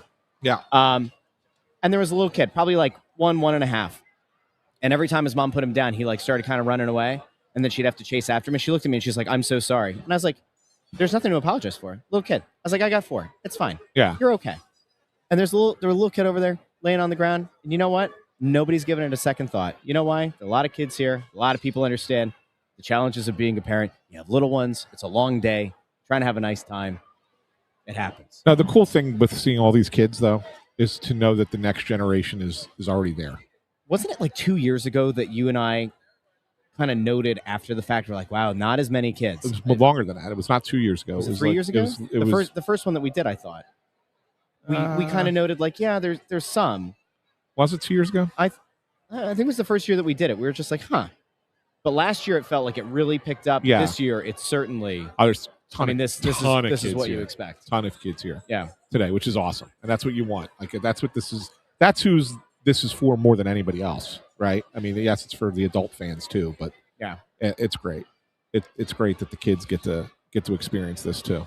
So to catch people up who may be joining the show a little bit late today, we had on. I'm going to try to remember the order. We had Rick Tocchet on. Yes. Dan Hilferty. Yes. We had Wayne Simmonds. We had Cindy Stutman on. We had Tim. What was his name? Fran from the Mask. Who did? Yeah. Who did Vladar's? Yeah. Mask for the Yep. Olympics. That was an official reveal. That was unexpected but wonderful. We had Tim Saunders on a little bit ago, unexpectedly, which was also nice. And I think so. We've had 5 people on. Who did I miss? Hilferty? No, we Tocchet, had Hilferty, Simmons, Tocchet, Simmer, Jones. Oh, Jones. Keith Jones was on. And then a little bit later on, we'll have Todd Reirden. I think he's slated for about 1:15. And then after that, we've got Jones, or we have JJ and Boucher. Yeah. To close out the show. Close out the show. A 3-hour marathon. Not quite 3. It'll be just short of 3.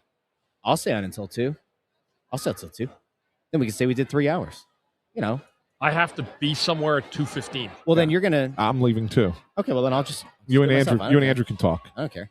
Hey, he did 10 minutes by himself yesterday. Did you know that? Oh, I know. And why did he do 10 minutes? Because on of his the own? damn mummers. Ah, okay. So we're blaming the mummers. So I left the same time I leave every game, and he doesn't. When am think I? about anybody When am I else. late? When am I late? I'm never late. I'm always there for when we start the show. First of all, Okay, I'm not the one running in like you are at the last second. Okay, I'm never late. hey intern, in the last I don't know, let's say 5 games or so that we've all done together, who has had more moments of showing up within a breath of going on? But Me or Ant? there's a difference between Ant. Yeah, thank you. Here comes Todd Reirden, by the way. It's a. We'll get into this. We'll get into this Anthony later. over here. He lives in this like weird little bubble. I don't this live in a little, bubble. This like little reality that does not exist. He's in like a totally different parallel universe half the time. Yeah, absolutely. I'm in a I'll tell you who's parallel not universe. who's not in a parallel universe. The wonderful people Grab a here at seat. Flyers Yeah, Carnival. yeah. Sit down, relax, enjoy the show. All right, Make this so easy. we're bringing on right now. Got the headphones there too. And, Yeah, I think he was tying his shoe. Give him a second, there, I Russell. didn't realize that. You It's know, all good. I can't see all the way over. You know, Good job, man. I'm coming up on 15. Oh, all right. Flyers assistant coach Todd Reirden is joining the show. I didn't realize what Bundy was doing there. He was talking to a fan. Todd, first of all, thanks for joining us. Yeah, for sure. Thanks for having me. It's my my first carnival. So this is What do you think of it? Like when you actually see this, because we were just talking about with Jonesy, because it's kind of awe-inspiring when you first walk in and you're like, oh my God, it's packed in here. Yeah, it's amazing. I'm not surprised. Having coached a lot against this organization over the last 15 years, the pride and the passion that they have for the Flyers has always been easy to see. But it's great when you have something like this that's helping out charities and the type of support we're getting from our players, but most importantly from the fans is amazing. So yeah, it's a lot of orange. I love it. I love it. It's great. How aware were you of this before you came to Philadelphia? Like, did people talk about it? Yeah, the carnival was something that was known. Yeah. Especially being around the PA area. But that this is one of the top ones in the league, if not the top one. It hasn't fallen short. So it's exactly as advertised. Like I said, when I first walked in today and saw it, it was, it's special, and that's kind of defines a little bit about what Philadelphia is all about. So for me and for I know the other coaches that are new to it as well. So it's a neat experience for sure. And it shows you, and this will allow us to transition into the conversation about the team. It shows you that even when you guys are going through a tough spot like you're in right now, these fans still care.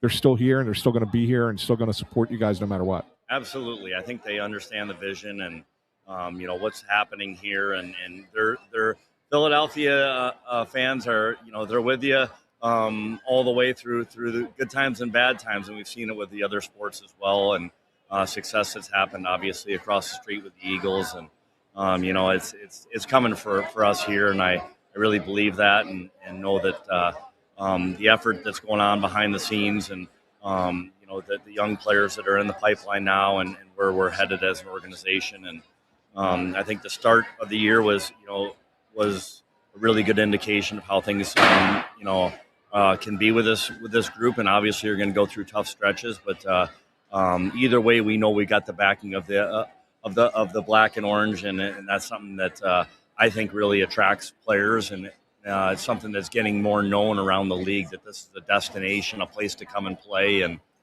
that either way that these fans are with you. Todd, how difficult is it when you get into a stretch like this? And is there any one certain thing that you've seen that the team needs to be better at? I know structure was the key to the beginning of the season.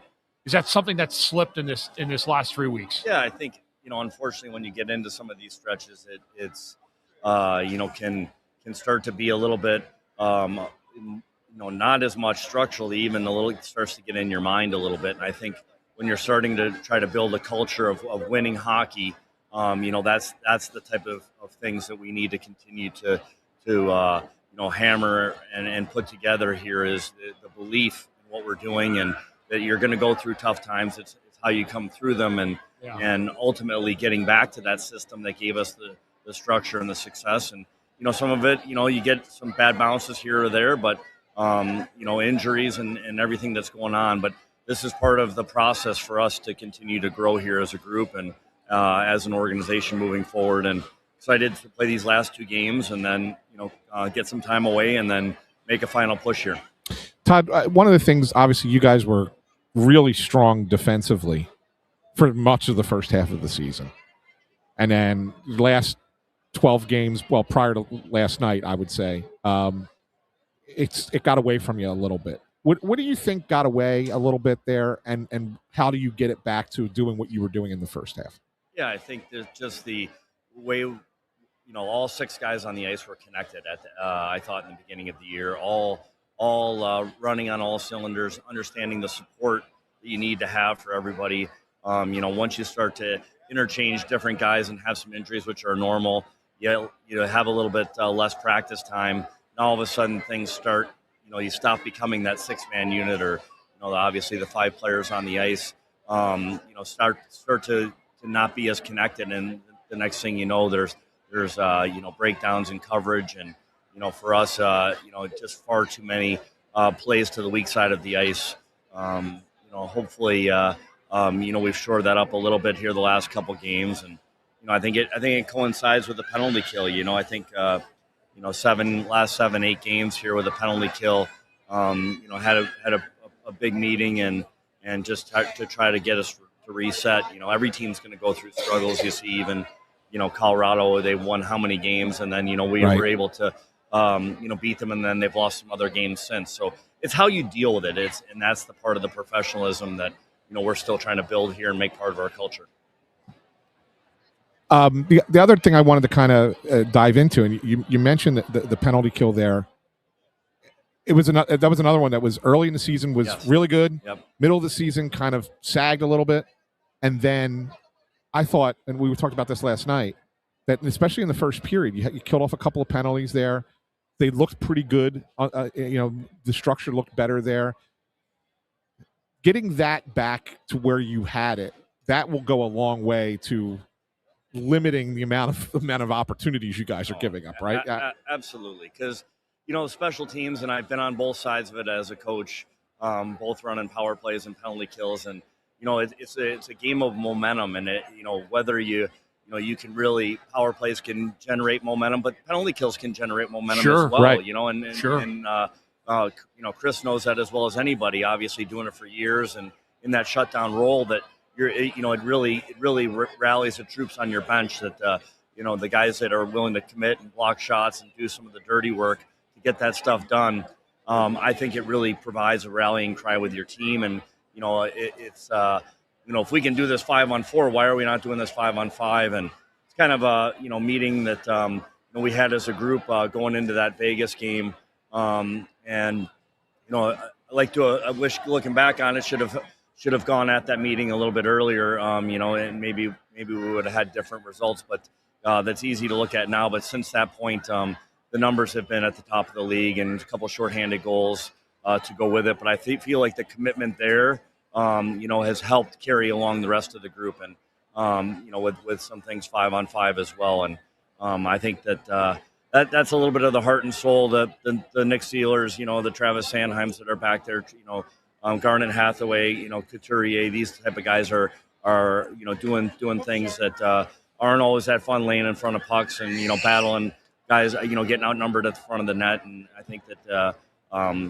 it's not easy, but I think it's got to be a cornerstone of our push here at the end. And hopefully, like I said, I thought last night we gained some momentum as a team after we had those two kills, especially the second one. The first one, they had a good chance, and we didn't get deflated by it. We went back, and then the second one, they got nothing. And I thought that provided a rally. Some guys were talking about it on the bench, and I thought that helped us kind of turn around the end of the first. And then I really liked a lot of things we did in the second, and obviously the third to get a point there. Disappointing outcome in the overtime. One guy I wanted to ask you about was Jamie Drysdale. Now, I know you weren't here last year, but there was a time last year where it seemed like he was letting the fact that he was struggling to provide offense affect his defensive game. And it seems like this year, for the most part, his defensive game has come a long way. Have you seen, I mean, obviously you weren't here a year ago, but have you seen a growth in his game? Yeah, for sure. And I know I wasn't here last year, but sometimes it's when you get to a new situation, you're able to look at it from a wider scope, and look at things, and you see that the areas that maybe you could help with deficiencies within that player's development, within the whole core's development. And I thought he's been bought in right from minute one, from the first time I called him this summer and talked to him this summer about, really working on that, 200-foot game. Obviously, he's an elite skater. How can we get this to be, dependable but still add offense? And I thought he's, early on in particular, his breakouts were amongst the best on our teams, in terms of how we evaluate. And then he was able to defend. He can defend with people with his feet. Doesn't necessarily have to be the biggest guy. And I, had some situations like this of players I've worked with, in the last 15 years in this league that were good examples for him to learn and grow from and use as guys that are a little bit undersized but have the ability to skate and close defensively with their feet. And I thought he did a really good job of that, particularly early on, and was a big reason why we had the success we did early in the season. And, I think, missed him for a little bit there and just getting to, with using different partners. But I think that, look for him to come back after this break. You look for him to, finish up these last two games, but then really come back from the break. And I think be able to add both ways. And I think that's going to be a big part of whether we're able to make that final playoff push here to get in or not. So he's a guy that's been absolutely 100% receptive, outstanding guy, outstanding kid, and wants to grow and get better. And let's not forget, these guys, they still are still young players in terms of especially developing defensemen, as Chris knows, doesn't happen overnight. And sometimes it takes a little while to be able to add those games and you'll start using them as learning, learning, teaching moments, but not have them cost the game, and that's the fine line in terms of pushing forward here with our group. But really excited about his future and what he can do here as he's coming, gets closer to his 30s. Yeah, Bundy and I talk about this at every game, and I love sitting up there with him because he has a perspective as a former player for sure that could share. And I even Todd, I've been covering this team for over 20 years. And I still learn things from him, right? Yeah. Like I really pick up things from him. And there's certain guys we see and we're like, oh yeah, wow, I never noticed that, and he points it out. Another guy I wanted to ask you about, and I know you're short on time, but we've got to kind of move it along, is Cam York. Yeah, he's another guy that changed, kind of his game changed, right, Bundy, a little bit from last year to this year. Yeah, absolutely. Right? Yeah. He's another guy you could see his growth and development over since he's been here. Yeah. Yeah, and I'm sure you're seeing some positive things there as well. Oh, yeah. I mean, both of those two guys, and unfortunately, like we talked about, he's banged up a little bit, missed some games there. But, for him, I thought both those two guys, based upon what I had watched, having a little bit of a different scheme in terms of how we break pucks out, led more to their abilities. And I thought it allowed us to have some more puck possession coming out of the zone instead of maybe chasing down pucks. So I thought early on we were really effective at that, and that's when I was talking about the connection. So when you're instead of just flipping pucks out to space and chasing pucks down, you really need to have those 5 guys, and like I say, 6 guys, because the goalie has touches on those as well, connected. And I thought that's what kind of led to some of our downfalls, and is that those 5 guys weren't as connected, and those 2 guys were major components of it, and their pairs that they were playing with in terms of breaking puck out. And that's something that maybe we haven't had as much success with as a 5-man unit. So I'm really excited about like I said, about Cam and Jamie and their future together, and watching them grow. I tried them a little bit here in the same pair recently. And continue to look at that and continue to find the right people for them to play with to have success. The last thing I want to ask you before you run is, and I know you don't get a lot of time to really work with them during the season, but I know you had an opportunity, in the off season, in training camp and stuff. There's some young defensemen down with the Phantoms, that have, people are interested in. Obviously, the one that everybody is most interested in is Oliver Bonk. But then you also had an opportunity for a couple games this year to have Ty Murchison up with the big club, and he looked okay. He looked like he belonged a little bit. Guys like that, and even I don't know if you've really had a chance to work with Spencer Gill at all, but do you look at these guys and do you have anything that you say, yeah, that's going to be a player that's going to make a difference at the next level? Yeah, that's a great question, and the players that you've referenced, between Bonk and Gill, those are guys that we take they take huge priority and a huge emphasis from our organization of having our NHL coaches around these players during development camp, seeing them earlier in the season before things get up and running. Those are guys I get to spend a ton of time with and talk about, even though they're going back to junior or they're for sure going to play in the American League, or both those guys have been injured, so I've been able to spend different times with them and have them watching different things, and not just wasting time, but having them sit in D meetings and being a part of that is all part of building that culture of improvement and how we want all of our defensemen to play up and down the lineup. So that's been great to be with them. And then Ty Murchison is a really interesting case, and one that I would enjoy talking about, because I happened to watch Ty play last year. I watched him play 36 games last year. I watched all 36 of his games in Arizona State. My son is the head of analytics for Arizona State for their hockey team. So I was there and not working last year. I was there quite a bit. Had a chance to watch Ty, knew a lot about him, spent a lot of time with him, and knew at the time I wasn't sure I was going to be coming to the Flyers, but I knew that this player was going to be an asset for this organization, and whether he played in the NHL or not, this is the guy that was in the best shape of anybody at Arizona State. Committed to playing defensively, block shots, and hit harder than anybody that was there. And I'm like, I'm not sure we have to get to see him around NHL players, but this is somebody that culturally I want to have in our organization. And I know once we got to that situation with someone I was excited about, I was very, very well, had dealt with him a ton and well aware of what he could do. And I tried not to push it too hard, but it was someone that I mentioned to talk. I'm like, you got to take a look at this guy because this is how we want our players to compete. To me, this is a Flyer. And, whether that ends up being a full-time Philadelphia Flyer or he's in Lehigh, if that's where it ends up being, these are the leaders you want to have in your room, like guys that are off ice, focused, want to get better, and that are no fun to play against. And he's been able to, when he came up, his game transitioned really well. Yeah. And it's something that, we are missing, and I'd like to, have that ability to bring a little bit of unpredictable open ice hits. And, he's been doing that in the American League, unfortunately, has an injury, and, it'd be tough for him to come back this year. But so I think we're missing him because he added a ton of life to our bench, and he's low maintenance and came in and put his head down like every good rookie should, and went to work. And I figured you would like him, Bundy, for sure, and how he went about things. Impressive. He was impressive. Yeah, for a young guy. And let's not forget he's a young player still. And I think his upside, he knows what he is. And I think that's the one thing that I found that with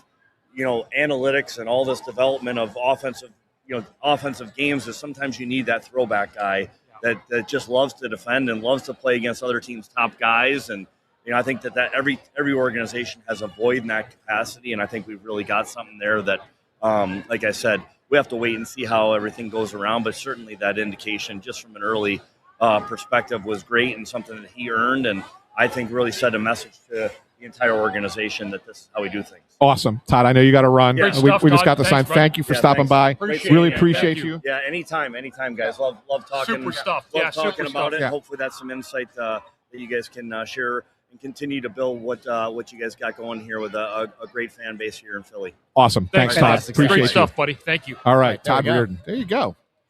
Good stuff. A lot of good stuff. As always. Yeah. As always. Good stuff. Yeah. We always get such good stuff from the assistant coaches about player development and helping guys kind of develop into what kind of player you want them to be. So he's done a great job. Yeah, I will tell you that there was a time, this goes way back, where we used to have access to the assistant coaches. We used to walk into that locker room, Bundy, back when you were playing. Yep. And you would just be able to walk up to the assistant coaches and talk to them. And then there was a time where you had zero access to them. It went from wide open access to the assistant coaches to you're never allowed to talk to the assistant coaches. And I don't know why that happened, but that was a thing that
it looks like we're back. We're back. We're back on. Yeah, we're back. Here comes Russ. We're okay. Yeah. Better? Yeah, there we go. All right. Yeah, sorry about that, We're folks. back. Not sure why that popped out there real quick. We out here. But anyway, are you engaged? You're the guy who wants to go till 2:00, and all of a sudden you're like locked into your phone now. What do you got going on? I'm trying to make sure that the tech is ready to go if we do the popping in and out of stuff. Oh, okay. All right. Good enough. Hey, intern, by the way, just so you know, we're going to need your chair. Now, when I'll go walk around because when JJ and Boucher get here, we only have 4 mics anyway. Well, I know, but that was okay. So you guys can either slide down one or have somebody sit here. All right, fine, fair enough. Try to keep it simple. Fair enough. Yeah, but we're almost done though. They should be here momentarily. I think both of them they're scheduled for 1:30 if I'm not mistaken. So we should have JJ and Boucher. So we're going to need to one of us to move out, or Russ is going to. I'll go. Russ is going to go. Yeah, and then we'll see if I can get. And there are last interviews, right? That's it, and then after they're done, we're done. So, I love that when people ask for jerseys. Bundy, can you send me a jersey? It's autographed from you. You want to send me $150? I'll sign it for free. But the jersey actually costs money to be made. They don't sell them here at the Wells Fargo Center, and they're not giveaways. They don't fly off trees. Yeah. I had to buy a bunch of them one year. Just it gave a couple away. Some were for charities and stuff like that. Those jerseys are not cheap. Dan Vladar is right over here to our left. He's checking out his mask. He's talking to Franny right now. Go get him. Hopefully we didn't jinx it, putting our hands all over it. I know, right? I didn't touch it. No, we are. I not, did. We are Only not, me. We are not to be blamed. Yes. If anything were to go awry. I was a defensive defenseman. He won't mind me my hands on it. Yeah, that's pretty cool. That's pretty really cool. That thing was. Yeah, it was beautiful artwork. Beautiful. Franny Drummond does such a good job. He really, really does a good job. So, yeah, that guy.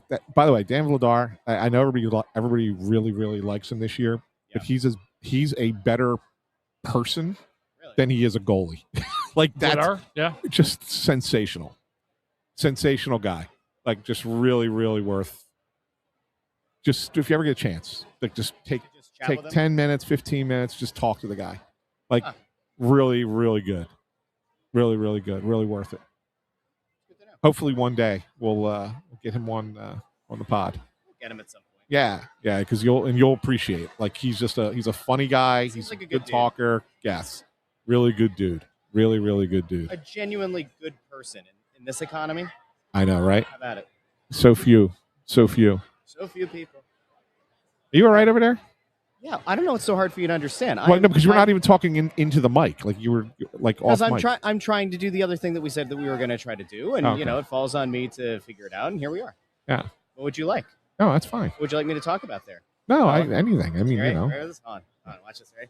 I think Amadeo is gonna shoot the video. Be ready for this? Hold on. Go ahead. I think I'm in here. Let's see. Can we get the enter studio? Hold on. Enter Sandman. Let's see. Audio. I think we're good. All right, here we go. We'll give this a shot. Enter studio. And bang. All right, there we go. I can hear. And then we'll add it. I don't know where it's at. There we go. You ready? That's what we've been looking at this whole time. Oh, now we're gonna have echo. That was just temporary. Yeah? Okay. It's just a temporary thing. Look, there's Anthony. This is right. what it looks like. What's that? Hi, Joel. When I Good try to see talk you. to people on the show, I have to good look to see through you. this melon. Good. We're doing a live show, but great to see you. So we're gonna do the fan cam. Yeah, whenever you want to ask a question, I do lean back. It's fine. I You saw know that. right? I don't answer. I never really. Sometimes you do, yeah. Yeah. I know. I lean back. So here, I think if I do this, now we'll have no echo. Look, there you go. And there's Intern. For those who have been asking where Intern Andrew is, he's right there. He's drying out, but I think we'll go roving. There we go. Bundy, wave to the people over here. See, there you go. Look at that. This is next level. We've never done this before. All right, Yeah. I'm gonna go roam. All right, you go roam. Have fun out there. Thanks, Russell. See you later. Here we do. Don't forget your lav. Yeah, no, I got it. Yeah, I'm just saying you were about to walk away, and I didn't want you to forget them. All right. Oh yeah, I'm muted. Yeah. All right, you're good. Here, you can tell me if you can hear in a second. Do you need me to pull you up, pull you down, or Andrew's going to do this? How's that going to work? All right. So there you go, Andrew. You're in charge of that now. Did you hear me? Can you hear me? Yeah, we got you. You can hear me okay? Yeah, we got you. Oh, yeah, the lav mic. Here we go. Let's go wander. We're going to go wander. Want to go up the escalator? Let's go up the escalator, boys. Oh, this is Russ just moving around, huh? But there they go. Yeah. The #1 rated podcast this side of Mississippi. Look at these people. Gosh, yes. You're showing my bald spot there, Russell. Well, Anthony, I can't help that, but some doctor in Turkey probably can. So look at all these people. You got people everywhere. Look, there's the club level guys. I mean, we never actually take people all around to see, but look, it's a massive humanity. What time does this go until, Ant? I believe it's over at 3. Okay. I think it's 3 o'clock, maybe 3:30, but I think 3. So I don't actually know. I don't know what's going on up here, but we'll figure it out. Oh, did you go up the alumni escalator? No, I went up the big one. Oh, okay. Yeah. Because I don't know how the alumni thing is working, but we're going to go on a little wander here, and you could just kind of get a feel. I don't know what this line is for, but we'll find out in a second. They're probably the sign Russ is stalking Vladar right now. Yeah. No. Oh yeah, there is. Yeah, you're right. I am. Yeah, it's the sign. It's the sign in snaps. It was what the lines are for. I would assume all the people who want to get autographs and photographs. Yeah, makes sense with the players. Yeah. So I mean, you could say, look, there you go. Got people. You got people now cheering on the franchise netminder. So it's pretty good stuff up here, guys. Yeah, it's great. It's great. I mean, you know, you've been down on the floor. You see what it's like down there. They got the Ferris wheel down there. They got a merry-go-round. They got the skee ball. They've got all the fun little things.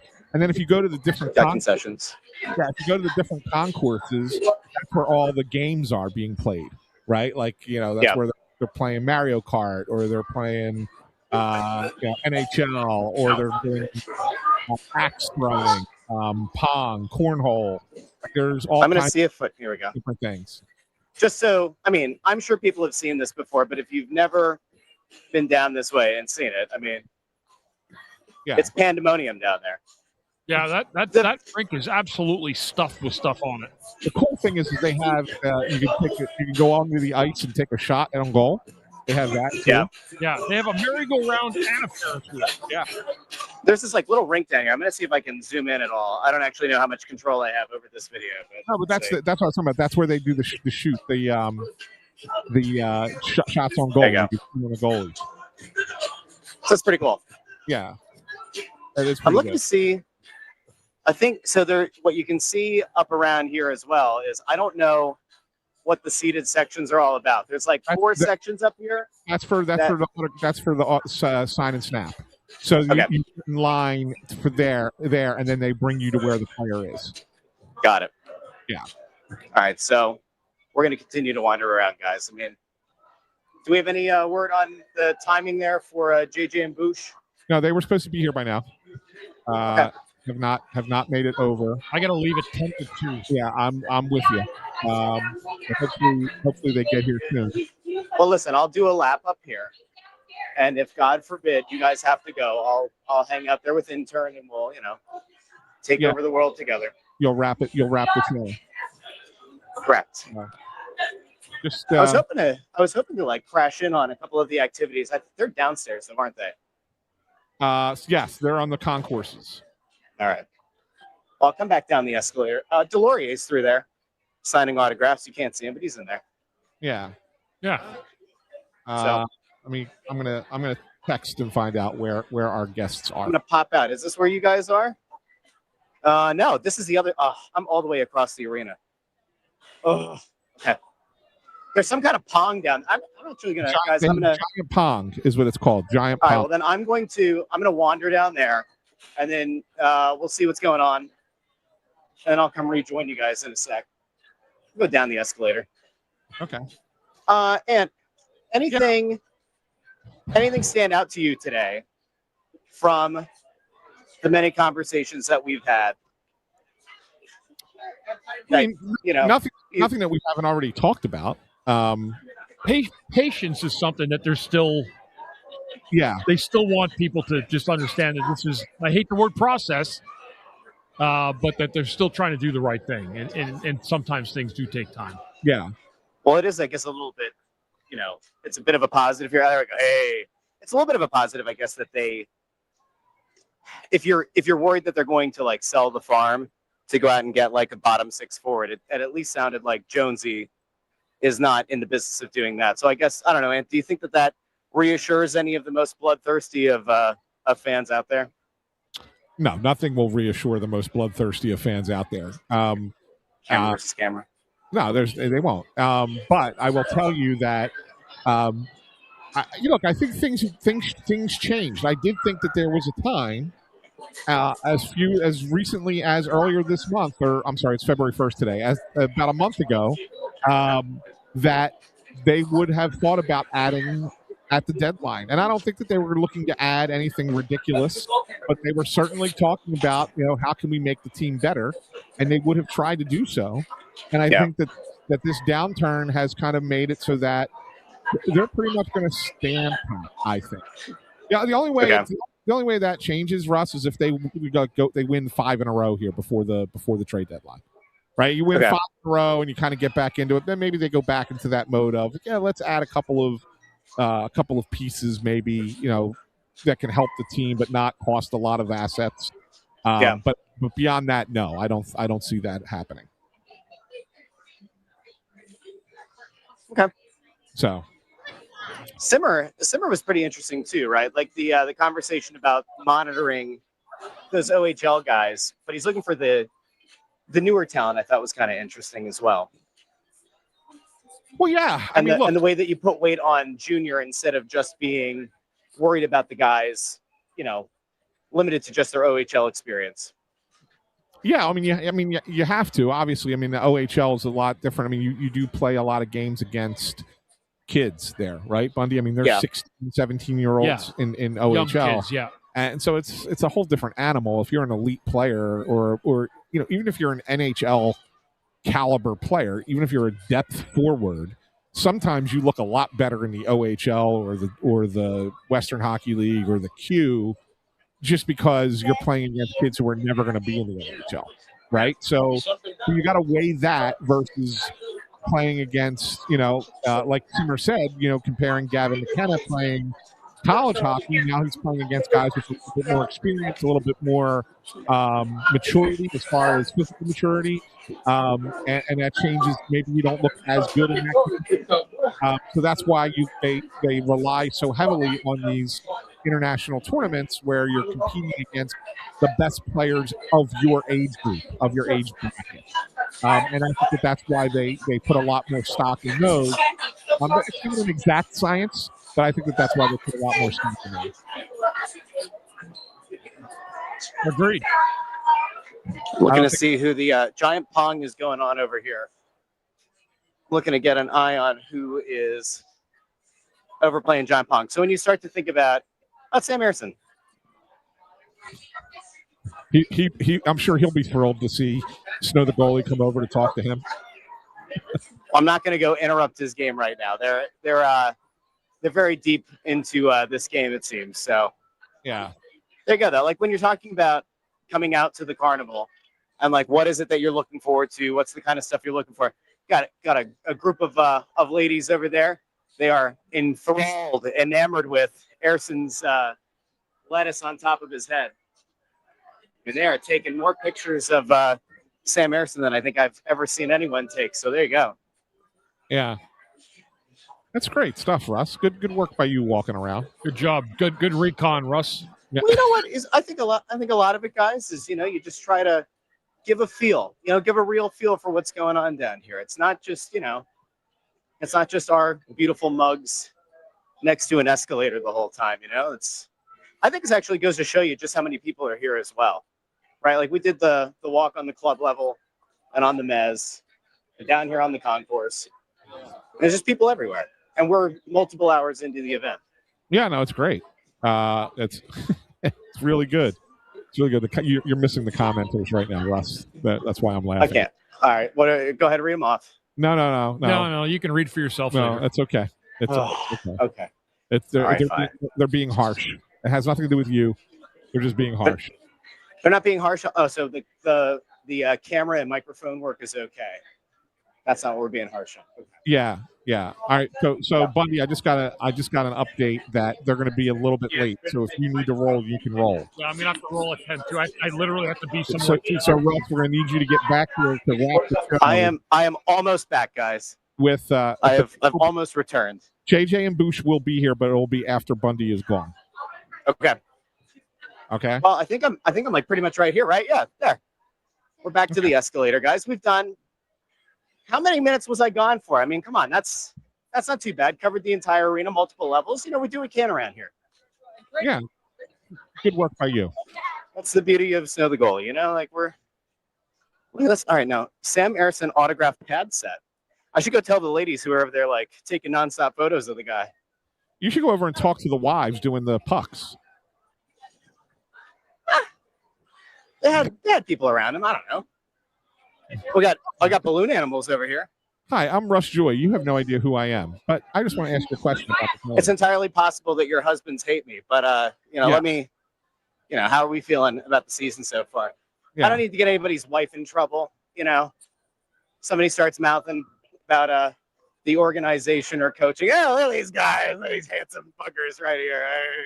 All right, you can take him. You can take his stream down there. Do you want me to go to the alumni thing? I can do the alumni thing. No, Bundy's got to go. Oh, okay. Well, I got a few minutes. I got about 5-6 minutes. I have to literally pick something up at 2:15 somewhere. Yeah.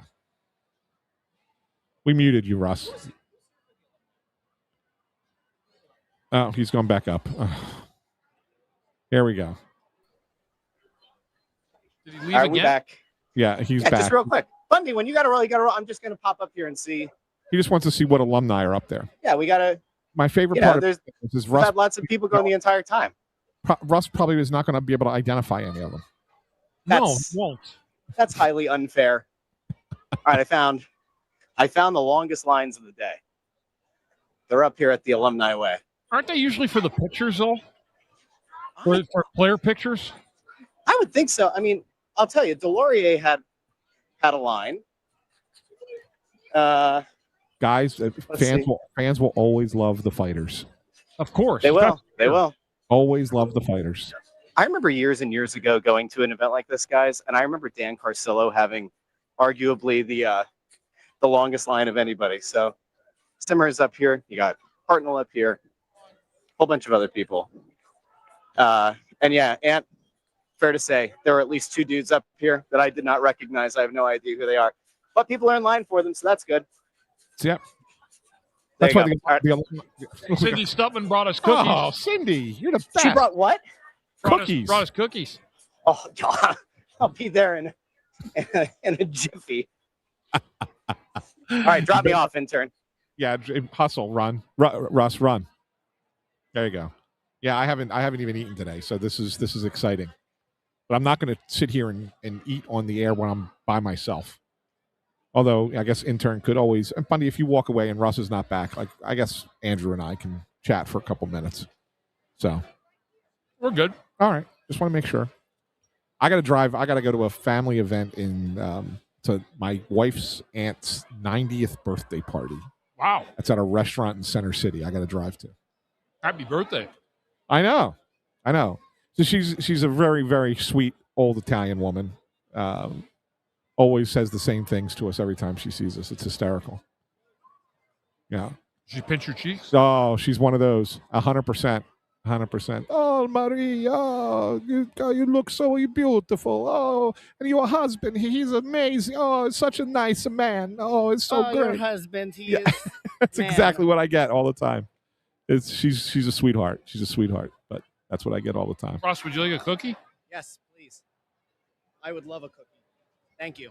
You're very welcome. You know, we had this conversation about Europe, right? Like, I went to Europe, I lost 10 pounds. I think that a lot of it was all the walking. Yeah. But you know how, like, people are convinced that, like, American food is just, like, not the best? Yeah. All the chemicals, all the additives. Yeah. I'm 100% in on it.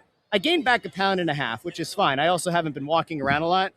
But, like, I'm 100% convinced now that there's just stuff in our food that we shouldn't be having. Yeah. I don't mean to sound like RFK. I could sound like RFK if you want. But yeah. So. All right. Well, Bundy, hey, listen. A lot of people out there today. I know. Nice. I'll catch you guys later. Yeah, we'll Great carnival. Another great day. Yeah, we'll see you on Tuesday night for the Caps. Yeah, we'll be there. It'll be a good one. But just another. Yeah, right. Another great day. Another great. Just an incredible atmosphere down here as always. Yeah. As always, and it's always a pleasure to have you be a part of it. I'm going to stay on till I break this down here, guys, and then I'll split. So great. Thanks for being here. We did a great job today, you guys. Thank you so much for being a part of this. Yeah, a lot of people tuning in, which is awesome. We love having the fans tuning in. Oh, you didn't even use the. I didn't use the little John skis. The little skunk tails or whatever. I don't like the skunk. I don't like how the skunk tails look. Yeah, they do look a little weird. They kind of give me the heebie-jeebies. Yeah, you know. I hear you. So we're expecting Boucher and JJ here momentarily. Is that shortly? correct? Yeah, within the next few minutes. Okay. Did you save a cookie for them? We have 3. I haven't had one. Eh. I haven't given one to Andrew. Poor intern. He goes out there, he gets in the dunk tank, and you're not even going to give the young man a. He can have one if he wants one. Conversation I had with my family. What's that? So my wife was like, I think I'm going to take the kids to my parents today while you go to the carnival. I was like, that's totally fine, understandable. I said, I'll meet you at your parents' house if your mom makes a really nice dinner. And so you know what she's doing? What's that? Homemade meatloaf. I am a sucker for meatloaf. On a Sunday? Yeah, I'm a sucker for meatloaf. Isn't the Italian thing to do like some kind of pasta? Meatballs. I like a good meatloaf. I like meatloaf too. Don't get me wrong. Oh, for a second I thought this guy was wearing a Quitter Gautier hoodie? Yes. No, I don't think so. It's like, is that what he's got on? You know what? So I will admit, for next year, I have a better feel for how I'm going to do the roving thing. Okay. I remember in years past that accessing the players was a lot easier. They had a lot of these guys behind the curtain. Yes. And not doing the activities. Like when I saw Erson doing the giant pong, like I'm used to that. Yeah. They had like a dart throwing thing. I don't know if you guys saw it or not. I know it wasn't perfect camera work at me. But like there were guys that were like I thought would be at activities that weren't. So maybe it was a transition period. Okay. As guys are going from one thing to another. So anyway. Yeah. Thanks to Cindy for the cookie though. She's the best. Okay. Andrew. Alley-oop. Whoa! Oh, he almost missed, Bundy. I know he did. He almost missed from right It's a next really to good it. thing that nobody saw the trash can. Gentlemen, thanks for a great day. We'll see you Tuesday. All right, Bundy. Hey. You guys are the best. Thanks. You're the best. Stop it. What It's a all guy. good. What a guy. What a mensch. He's the best. He's a bona fide stud. Yeah, I so- guarantee you by the time he takes 3 steps away from this, he's going to have 4 people flock to him. Yeah. See that guy over there holding his phone up really high, going to take a picture? He's gonna want a picture. He's going to want a picture with Bundy. and and an autograph. He might. Yeah. You know what? Good on him. Good on him is right. Good on him. Yeah. All right, so there he goes. So so we got to. Should I embarrass him right now? No. I could embarrass him right now. I could stand up and say, "Ladies and gentlemen, the great Bundy, Chris Therien." Yeah. No, don't And do people that. would like cheer. I think he'd be really pissed if I did it though. Probably. I think I'm going to do it one of these days, like a press row show. Probably. I think it'd be fun. Yeah. So yeah, they're going to be here shortly. Kate just texted and let us know. So Okay. should be here momentarily. They're on their way. I want to see how you vamp. Vamp about what? That's the thing. Like I can vamp about a game. Like if we're doing this during the game, Yeah. I can vamp. Like I've vamped many Why are people many talking times. about Panarin in the chat? What did I miss? Because they're talking to each other about it. Why? Because we brought it up earlier. He's not coming here. He's not, but it was a conversation piece. So this is what happens when, one thing gets out there from a national reporter. Yeah. Can we have a conversation about how full of snikes a lot of these guys are? Like, Yeah, well, it's no. there are people right now with a somewhat national profile, and you know this for a fact, and don't you dare backtrack. I'm not saying the biggest national guys. There are people who are like, oh, you know what? The Flyers could use a center. So I'm going to throw a report out and not even, we'll make a little passing remark. Oh, the Flyers, they'd be really interested in Connor McDavid if he became available. Well, no, duh. No, duh. Flyers need a defenseman. Oh, yeah, I'll tell you what, if Quinn Hughes doesn't win this year with Minnesota, I've been told the Flyers are really interested in going after him. And then that takes on a life of its own. And then people start talking about it and they go, oh, this is Panarin. Panarin doesn't fit. He doesn't fit the timeline. He doesn't fit the current level of talent, the salary demands, the age. Like, it doesn't fit. I'm not saying that people shouldn't have fun amongst themselves talking about it, but be realistic. Yeah, I just thought it was weird for Elliott to put that out there. This didn't make sense to put it out there because, I'm sure he's hearing that from reliable people. I'm not, I asked about it because I would not have asked about Artemi Panarin if I did not see that report. And so it was like, okay. And so from what I was told, it's got to be what he was told. It's got to be the same thing he was told. And it's like, well, why even put it out there if it's that much of a long shot? Like, why? Because he is smart enough to know that the Flyers fan base will eat up anything that comes out. Yeah, they'll eat it up. But it doesn't matter. I don't get it. Attention is currency. People tuning into his show, reading his stuff is currency. You know, if you put that at about name a bottom feeding team in a small market. Name a team in a market that doesn't care quite as much. Like, all right, Nashville. It's not that small market, but okay. Or what about like a Columbus or something where it's like, Columbus could be interested in Panarin. Okay, cool. You know who's not going to like turn that into a big thing and into like a rabid thing where people are now diving in to go check out the show. They're subscribing to the podcast. They're Columbus. You know who will? Philly. Philly will. I'm not telling people that they should like take everything that's reported with a grain of salt. When we report stuff, by all means, take things with a grain of salt if you want to. That's totally fine. When I hopped on the show like a month and a half ago around the Quinn Hughes thing, I know who I talked to. And I felt confident in saying, this is where things were at. People who watch the show or listen to it, they can certainly take that with a grain of salt and say Russ is an idiot. They might be right, but I know who I talked to. I'm very confident in what was told to me and what I passed along to the people. Correct. The national guys are I'm very confident in what you were told.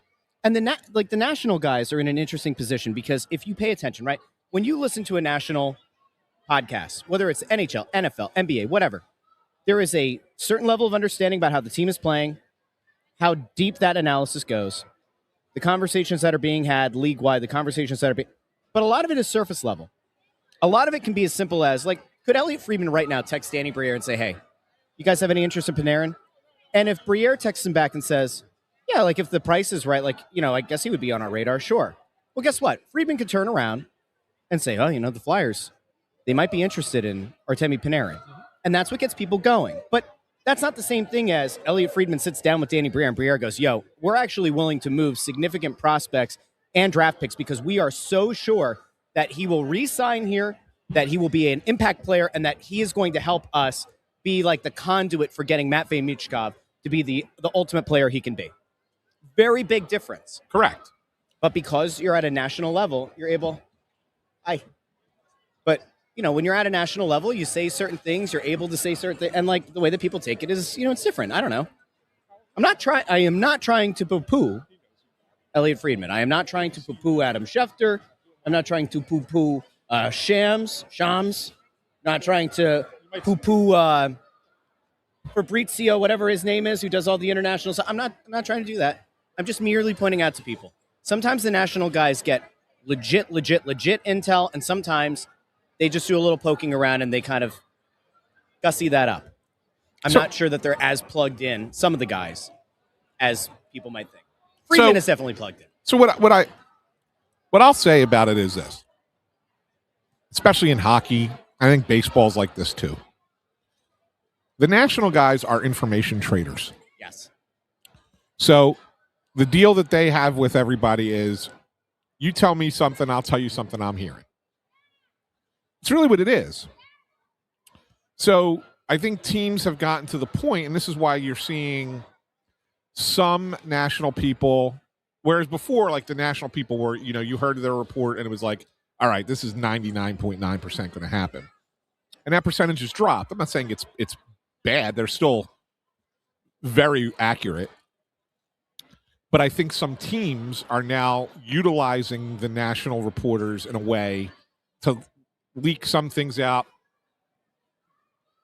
and not really mean it.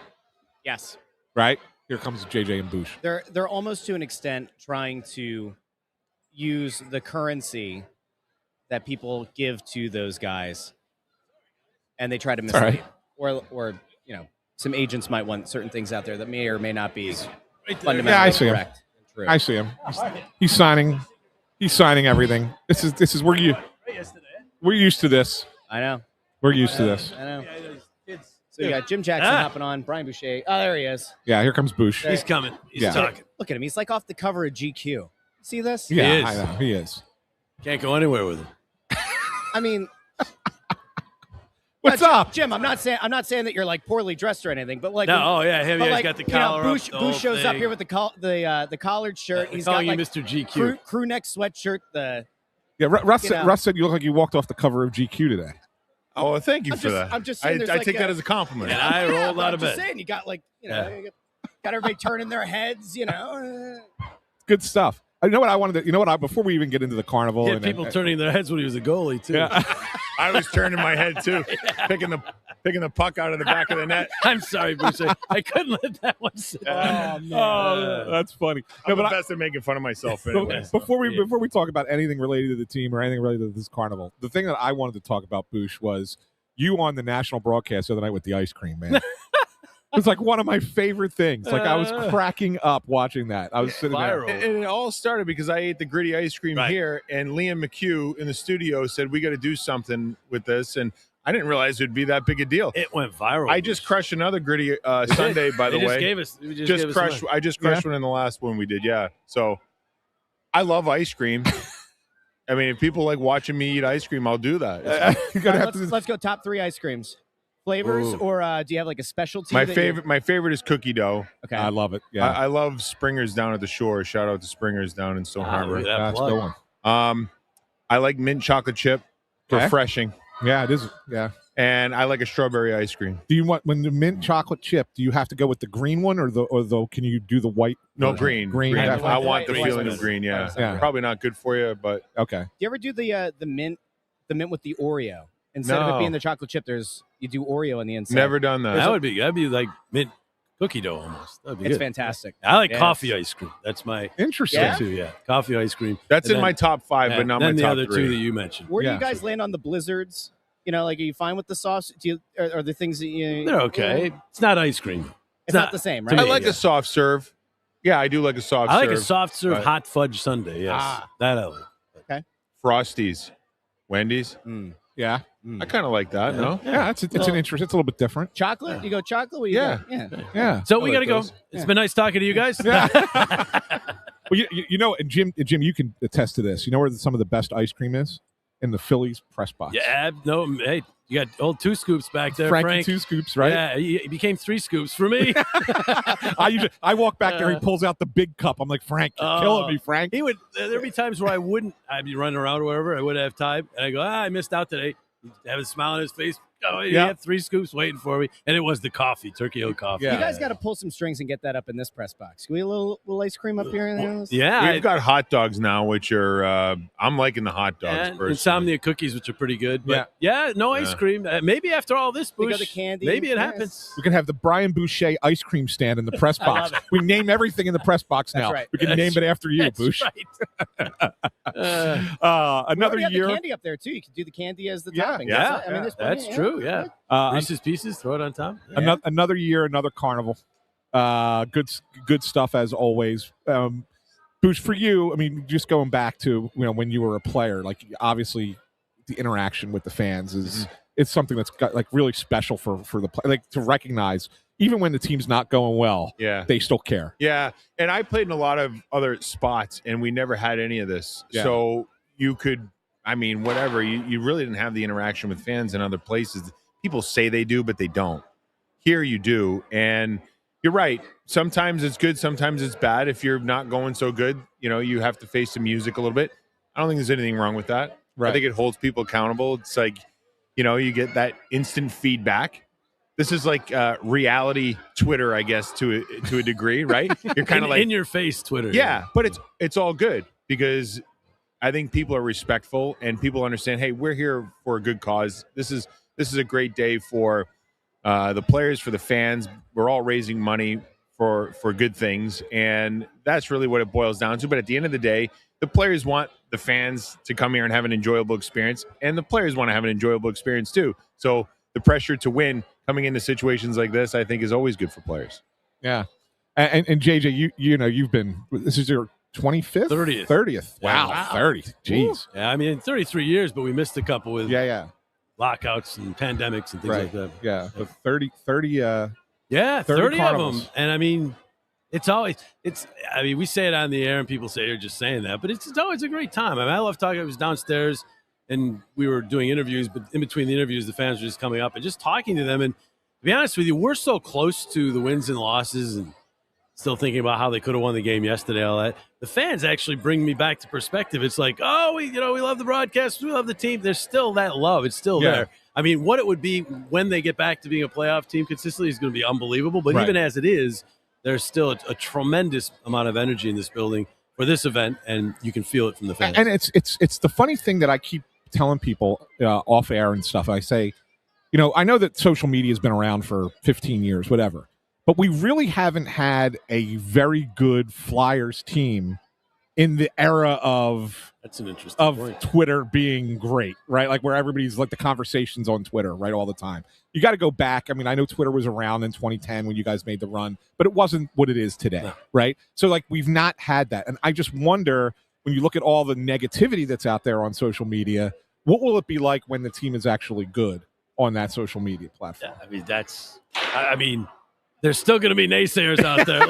Let's understand that. But it would be, I mean, probably over the top in the other direction too, right? Where we'd almost calm down now, calm down.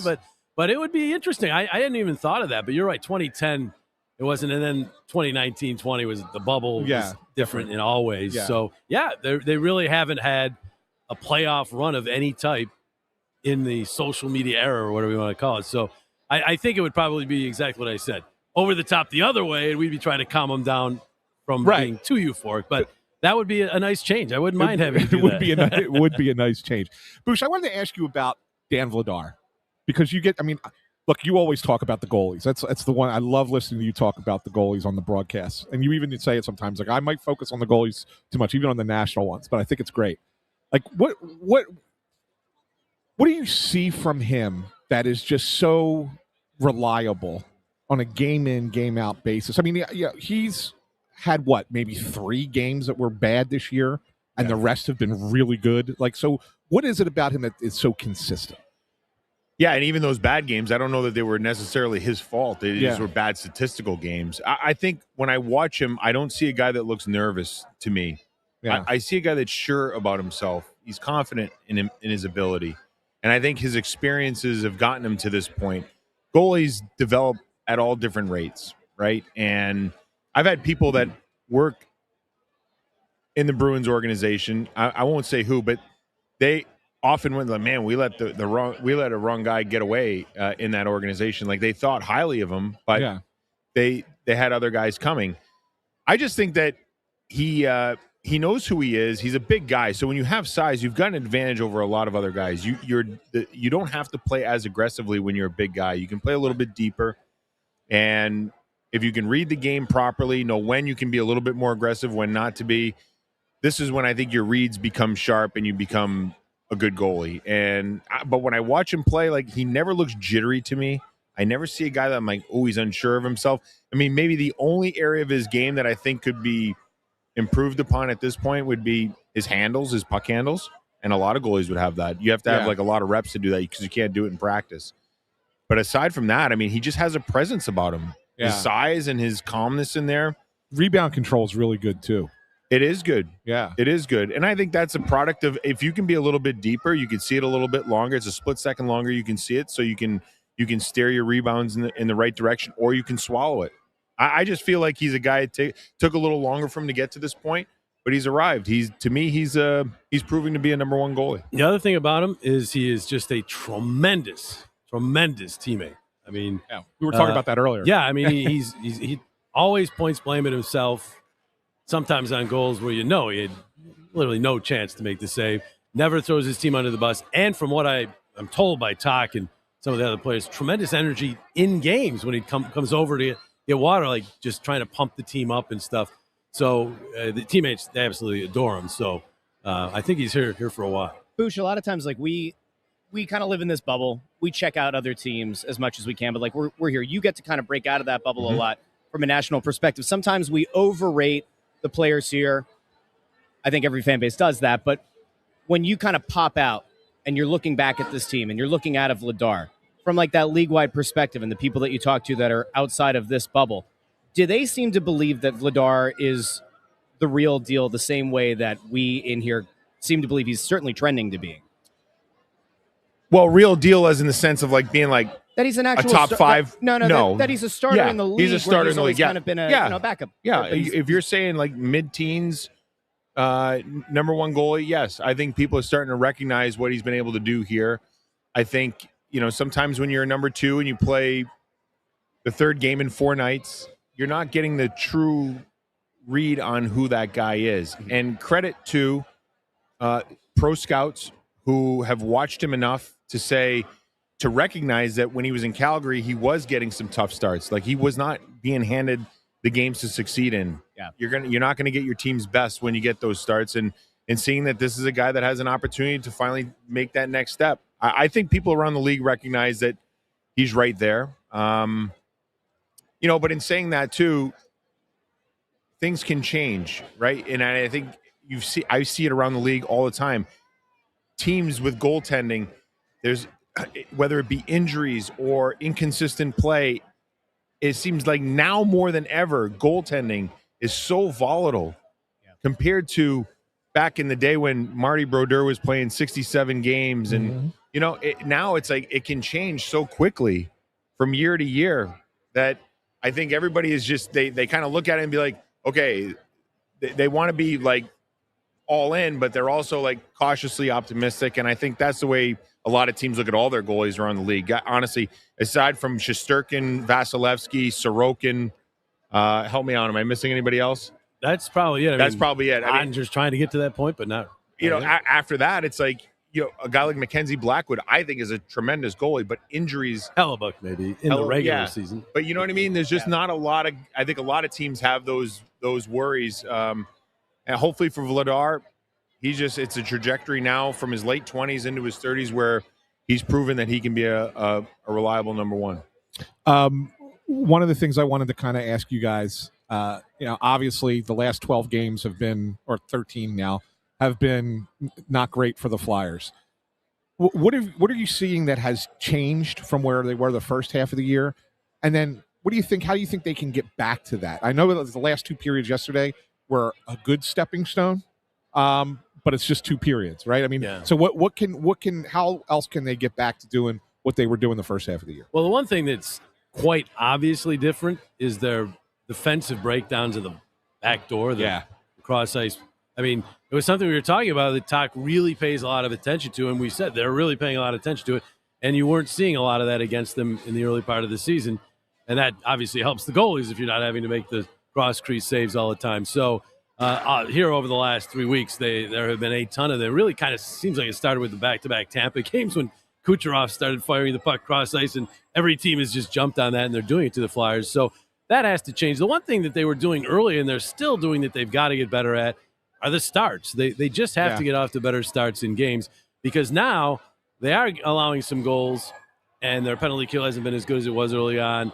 And so when we had all those come-from-behind wins early, they're not getting many of those come-from-behind wins anymore. Right. So come-from-behind hockey in general eventually is losing hockey, one coach told me. And while the Flyers were kind of dispelling that for about 30 to 40 games now, it is becoming true. They're having trouble coming from behind in these games. So got to get off to better starts. Yeah, and I think when they were coming back in games, their penalty kill was much better at that time of the year. Their penalty kill was, I believe, around 83, 84% back then. And now it, 75, I think now. Yeah, overall 75. But if you look at the numbers when they started to struggle, like 60. Exactly. 70, You have numbers like that. I don't care how resilient a group you are.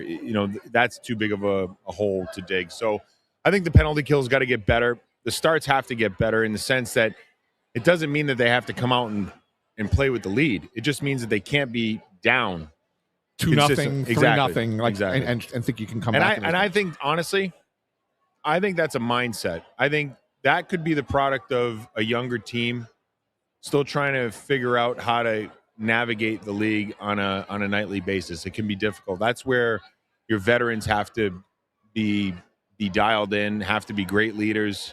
And I think right now we just have a younger team, and these are the growing pains of a younger team. Yeah, I know Toc was talking about that, and he was saying that, hey, they all love each other. It's a great room, but he wishes that they would hold each other a little bit more accountable. Yeah. Right? Yes. Boucher, you've been in those locker rooms. Is it hard to do that, or do you think does it get to a point in your career where you're just like, hell with it, I'm going to say something?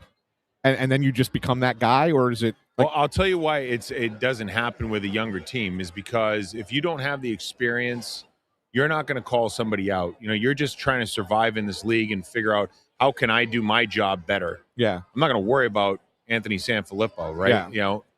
But when you're an older veteran team and you have a bunch of veterans on your team and you have had success, it's easier to say, hey, Anthony, stay out after practice today. We got to work on some things. You and I are going to stay out here, or you got to do this better, and I got to do it better too. But we got to do this better. You'll call each other out when you have that experience, and because if you're not pulling your weight, and you know you're not pulling your weight, how can I come at you? Right. You know. Right. Because then you're going to say, "What are you talking about?" Yeah. Have you looked in the mirror? Mm-hmm. So if somebody has insecurity about how they are doing, they're not going to call somebody else out. Only people with experience with it. And I played on those Flyer teams that Talk is talking about. There were plenty of veterans in that room that could say, "Hey, let's go. You got to be better." Yeah. And you just, it might have ticked you off. I remember JR said it to me one time when I was playing in San Jose with him. It was a dad's trip in Chicago, and we were playing the Blackhawks. This is when the Blackhawks were getting pretty good. And I gave up like 5 after 2 periods, and I wasn't very good. He stood up in the middle of the room, and he yelled at me. He goes, "And Boucher, stop the effing puck." Wow. Like that. Yeah. And I was like, wow. And it stung. Yeah. But that was it. And not that I'm saying because he said that's why. I mean, maybe we all picked it up, but he called me out. Yeah. And I told him after the game, I said, "Thank you." Yeah. I was like, I appreciate it. We all stuck to. We won the game. We felt good about it after, but like, that's what veteran guys can do. And I think this team they're working towards that. They like each other. They just don't want to They don't want to upset each other. Exactly. Upset each other. And I just wonder if that's a generational thing. That it takes a little bit longer to get there. That's a good question. Like the younger generation is not as old school Maybe. as maybe. I think you grow into it too. And I mean, they only have 3 or 4 veterans on this team. Sure. Over 30 or even close to 30. And, And Coots none of is the- struggling right now. So, to your point, it's tough for Coots to It's go hard, and say yeah. something when he hasn't scored in 24 games, So, Right. and then the other over 30 guys, Hathaway's struggling a bit. Delorey's not playing much. Who else is over 30 on this team? There's not many. So I think that might be it. yeah. So TK and Sanheim have graduated Sealer? into that role. Sealer. Now Sealer, Sealer's a guy who he will do that too. So, but again, he's not a frontline player. He's not a top pair defenseman but I think he could still do some of that. And I also think TK and Sanheim have graduated to that role. But as Bush said, there's no way if Sanheim's struggling, he's going to be able to do that and feel good about himself. So there's a lot that goes into it. It's a hard But maybe what Talk situation. is saying is like if you do that and I call you out and I haven't played that good and you call me out, now we've just had like a genuine exchange where we both recognize we got to pick it up. Right. Yeah. You and I got to pick it up. Yep. Right. That's Maybe better than that's- nothing at all. Yeah, you're That's right. the holding each other accountable part that, maybe you just got to get uncomfortable a little bit. And I know the word culture is kind of taboo for fans, but is that what we're talking about? It's said a lot. Right? Is that what you're talking? That's when you talk about culture. That's part of Part it, of right? it, yeah. I mean, that's not the whole thing, but Right. that's part That's of it. part of it. right? Yeah, part of it is how you're treated in the organization, how the organization I know that when I came here early on in my career with Mr. Snyder, I mean, no expense was spared with regards to how we were treated, both myself, my wife, our families. That continues. That continues. So that that's Flyers are known that's for part of culture, right? Right. Like when you play for an organization like that, you want to go through a wall for those people. But you're right. The other part is, how the players interact with one another in the room and how badly they want to win and what they'll do to win. Yeah, because that part of it, I always ask players who are with other teams, especially multiple other teams. Noah Juleson, who's been with 3 other organizations. I was talking to him today about it. He said, definitely different here. I mean, I'm sure there's other franchises that are also great, but and he's been with some good ones, Montreal. Yeah. But he said it's different here. They treat you great. They take care of you. This event is An example. Yeah, as an example of it, and it's not even close, charity-wise, to any other event in the league. At least according to the guys I talked to. So, I mean, Boston's kind of copied it, but this was the model, and it's an example of the Flyers being a little bit different as an organization. And even though that was largely due to Mr. Snyder, there's no question he got it started. He's the reason this event is even taking place, and so many other things. And there is a narrative out there that once it went to Comcast, that all changed. I think Dan Hilferty's done a great job bringing it back to that kind of atmosphere. So I think that part of it's back. There's that idea of like the players recognizing the impact that the organization has on a whole, like not just the player, the family, that whole thing. you would think that that's a real key part of like a free agent pitch, but given that free agency this year pretty much doesn't exist for the most part, unfortunately. how well known is that, I guess, across the league, that if there's a guy who maybe has a no trade list and like for a year, it's probably like, hell no, the Flyers are, not a particularly enticing place to go. How well known is it that maybe there's something that starts to kind of flip that script, a guy who maybe would not have considered it before? Yeah. Maybe this offseason. Very well known. Like players are so close nowadays. They all train, guys train together in the off season. Everybody's a buddy. You play with somebody along the way at lower levels. People talk. And if you're in a place where you're treated well, guys will find that out. And you're right. Maybe the Flyers are on a no trade list for a certain player because of the team's performance.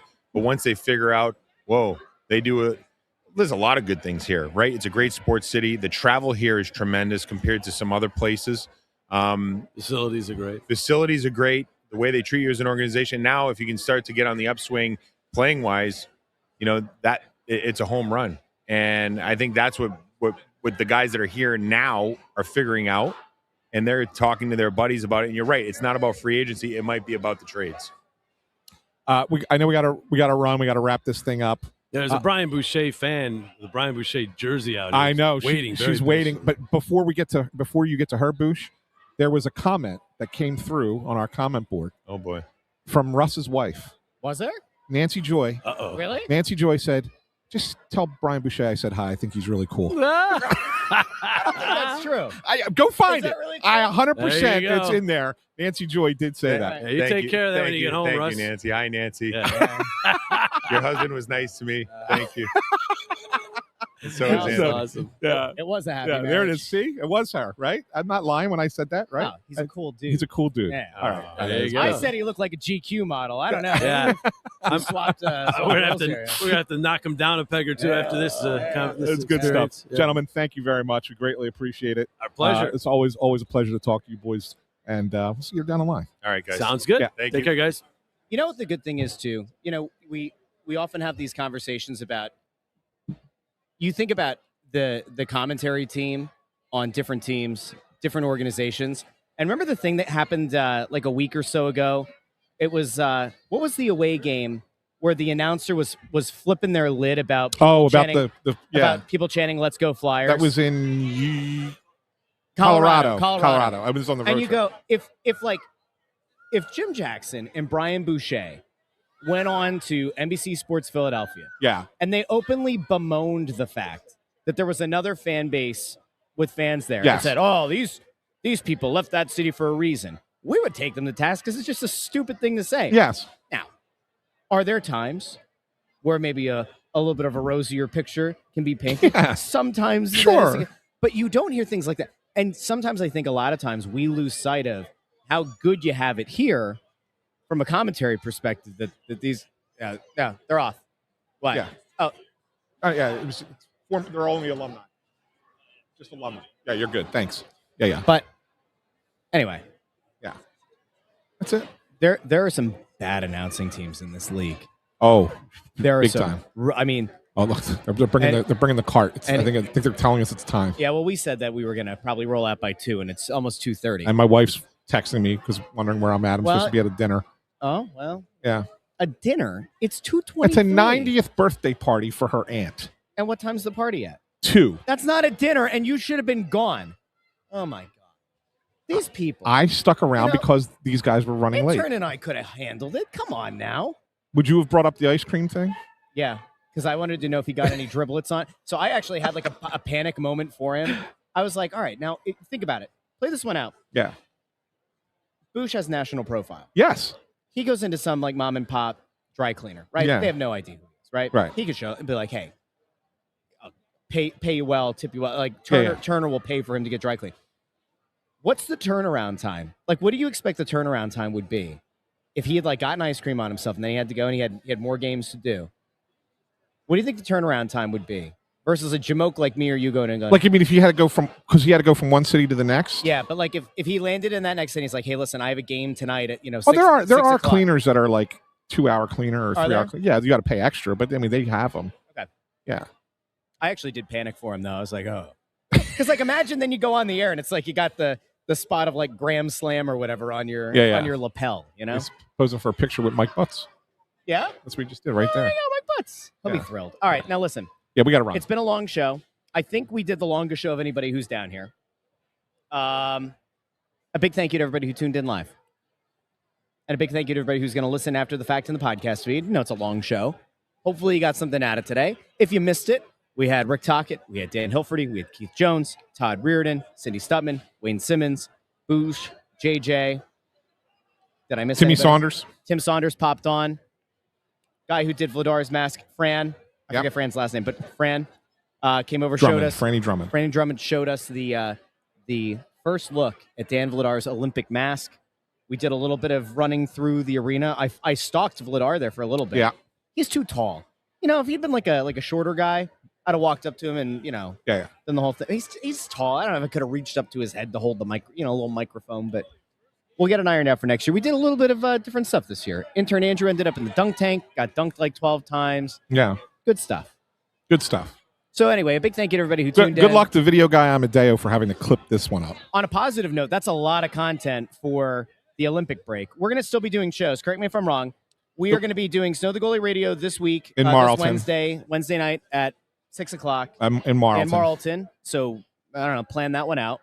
And we're doing shows throughout the Olympic break. Yeah, we're going to have one each week. Yeah. During the break. We'll be probably talking about the Olympics more than the Flyers, but we will be doing those shows on Wednesdays. Before we go, what Olympic sport are you looking the most forward to watching other than hockey? Which one? Give me like 2 or 3 that you like. You know what I like to watch in the Winter Olympics? I hope you say it. Bobsled. Oh, yeah, bobsled's cool. I really like bobsled. Bobsled and do they still do the skeleton? Where Skeleton, you go? yeah. That scares me. That was the whole one. controversy where Canada pulled. There was that guy who died. Did you see the thing where the Canada pulled their contestants out so that the American girl couldn't get enough points to qualify? No. And she was trying to get to the I did not see IOC. that. Oh, No. Canada intentionally sabotaged an American skeleton players. It's crazy. You got to look it up. It's wild. Is that why Trump was apparently meeting with the Alberta separatists? Did you see that, by the way? I was like, that was some wild stuff. I have no idea. But I also like curling. Anna McDavid, you're going to be an American. It's an American. I also like curling. You know why I like curling? I love curling. You know why I like to watch the You curling? could do it? Because I think it's the one Olympic sport that we could still, that me, you, and Andrew could still learn and still be able to become I think we should, good enough. We should train. We should. Train for curling. Yeah. It's a lot of fun. It looks like a lot of fun. Curling for 2030. Yeah, by the way, Jim Jackson back behind us. Yeah. Like, I think he was ready to go a while ago. And he's just taking pictures. And this is kind of what it's all about. Oh, we got Gritty. We got a Gritty alert. Yeah. Over there. There's Gritty. Going by with the security. I mean, what would it be? A Flyers Carnival. I hope he comes over here and knocks down the lights. Yeah. Maybe can he dunk on Intern Andrew? If they got the segways out here. There he goes. He's blowing kisses to the people. Go tell Gritty to come over here. Say, hey, you. Yo, Gritty, are you better than the Fanatics 610? Yeah. Yeah, there he is. There goes Gritty, waving to the kids. Blowing Gritty kisses. has never been on our show. Yeah, But Did anyway. I see something about Gritty gets paid $50,000 more than the Fanatic? Is that true? I thought it was 100. But maybe it's 50. 100,000? Maybe it's 50. Wow. Yeah. Inflation in Yeah. this economy. Phew. Anyway. All right. Anyway, we are going to be back on Wednesday at Chickies and Pizza Marlton. Do us a favor if you've done so already. Like the video, share the video, subscribe. Subscribe on your favorite podcast app, Apple Podcasts, Spotify, Pandora, Amazon Music. A big thank you, as always, to all of you. Thank you to Bundy. Thank you to Ant, to Intern Andrew. We'll be back on Wednesday. I'll be back on Monday on the Russ Joy Show. When's the On Patterson podcast with you and Mikey Miss? Thursdays. Thursdays All right. at 2. So make sure you go subscribe to those shows as well. I've been told Intern Andrew at some point might be doing a little. You might hear something about that Might be soon. doing a little bit of talking into a microphone. You might hear something about that soon. Keep your eyes peeled. Yeah. He has to name it the Intern Andrew Show, doesn't he? Yes. And on that, time for us to end. Have a great time, everybody. Have a great day. Have a great weekend. Talk to all of you very soon here on Snow the Goalie, the only Flyers podcast.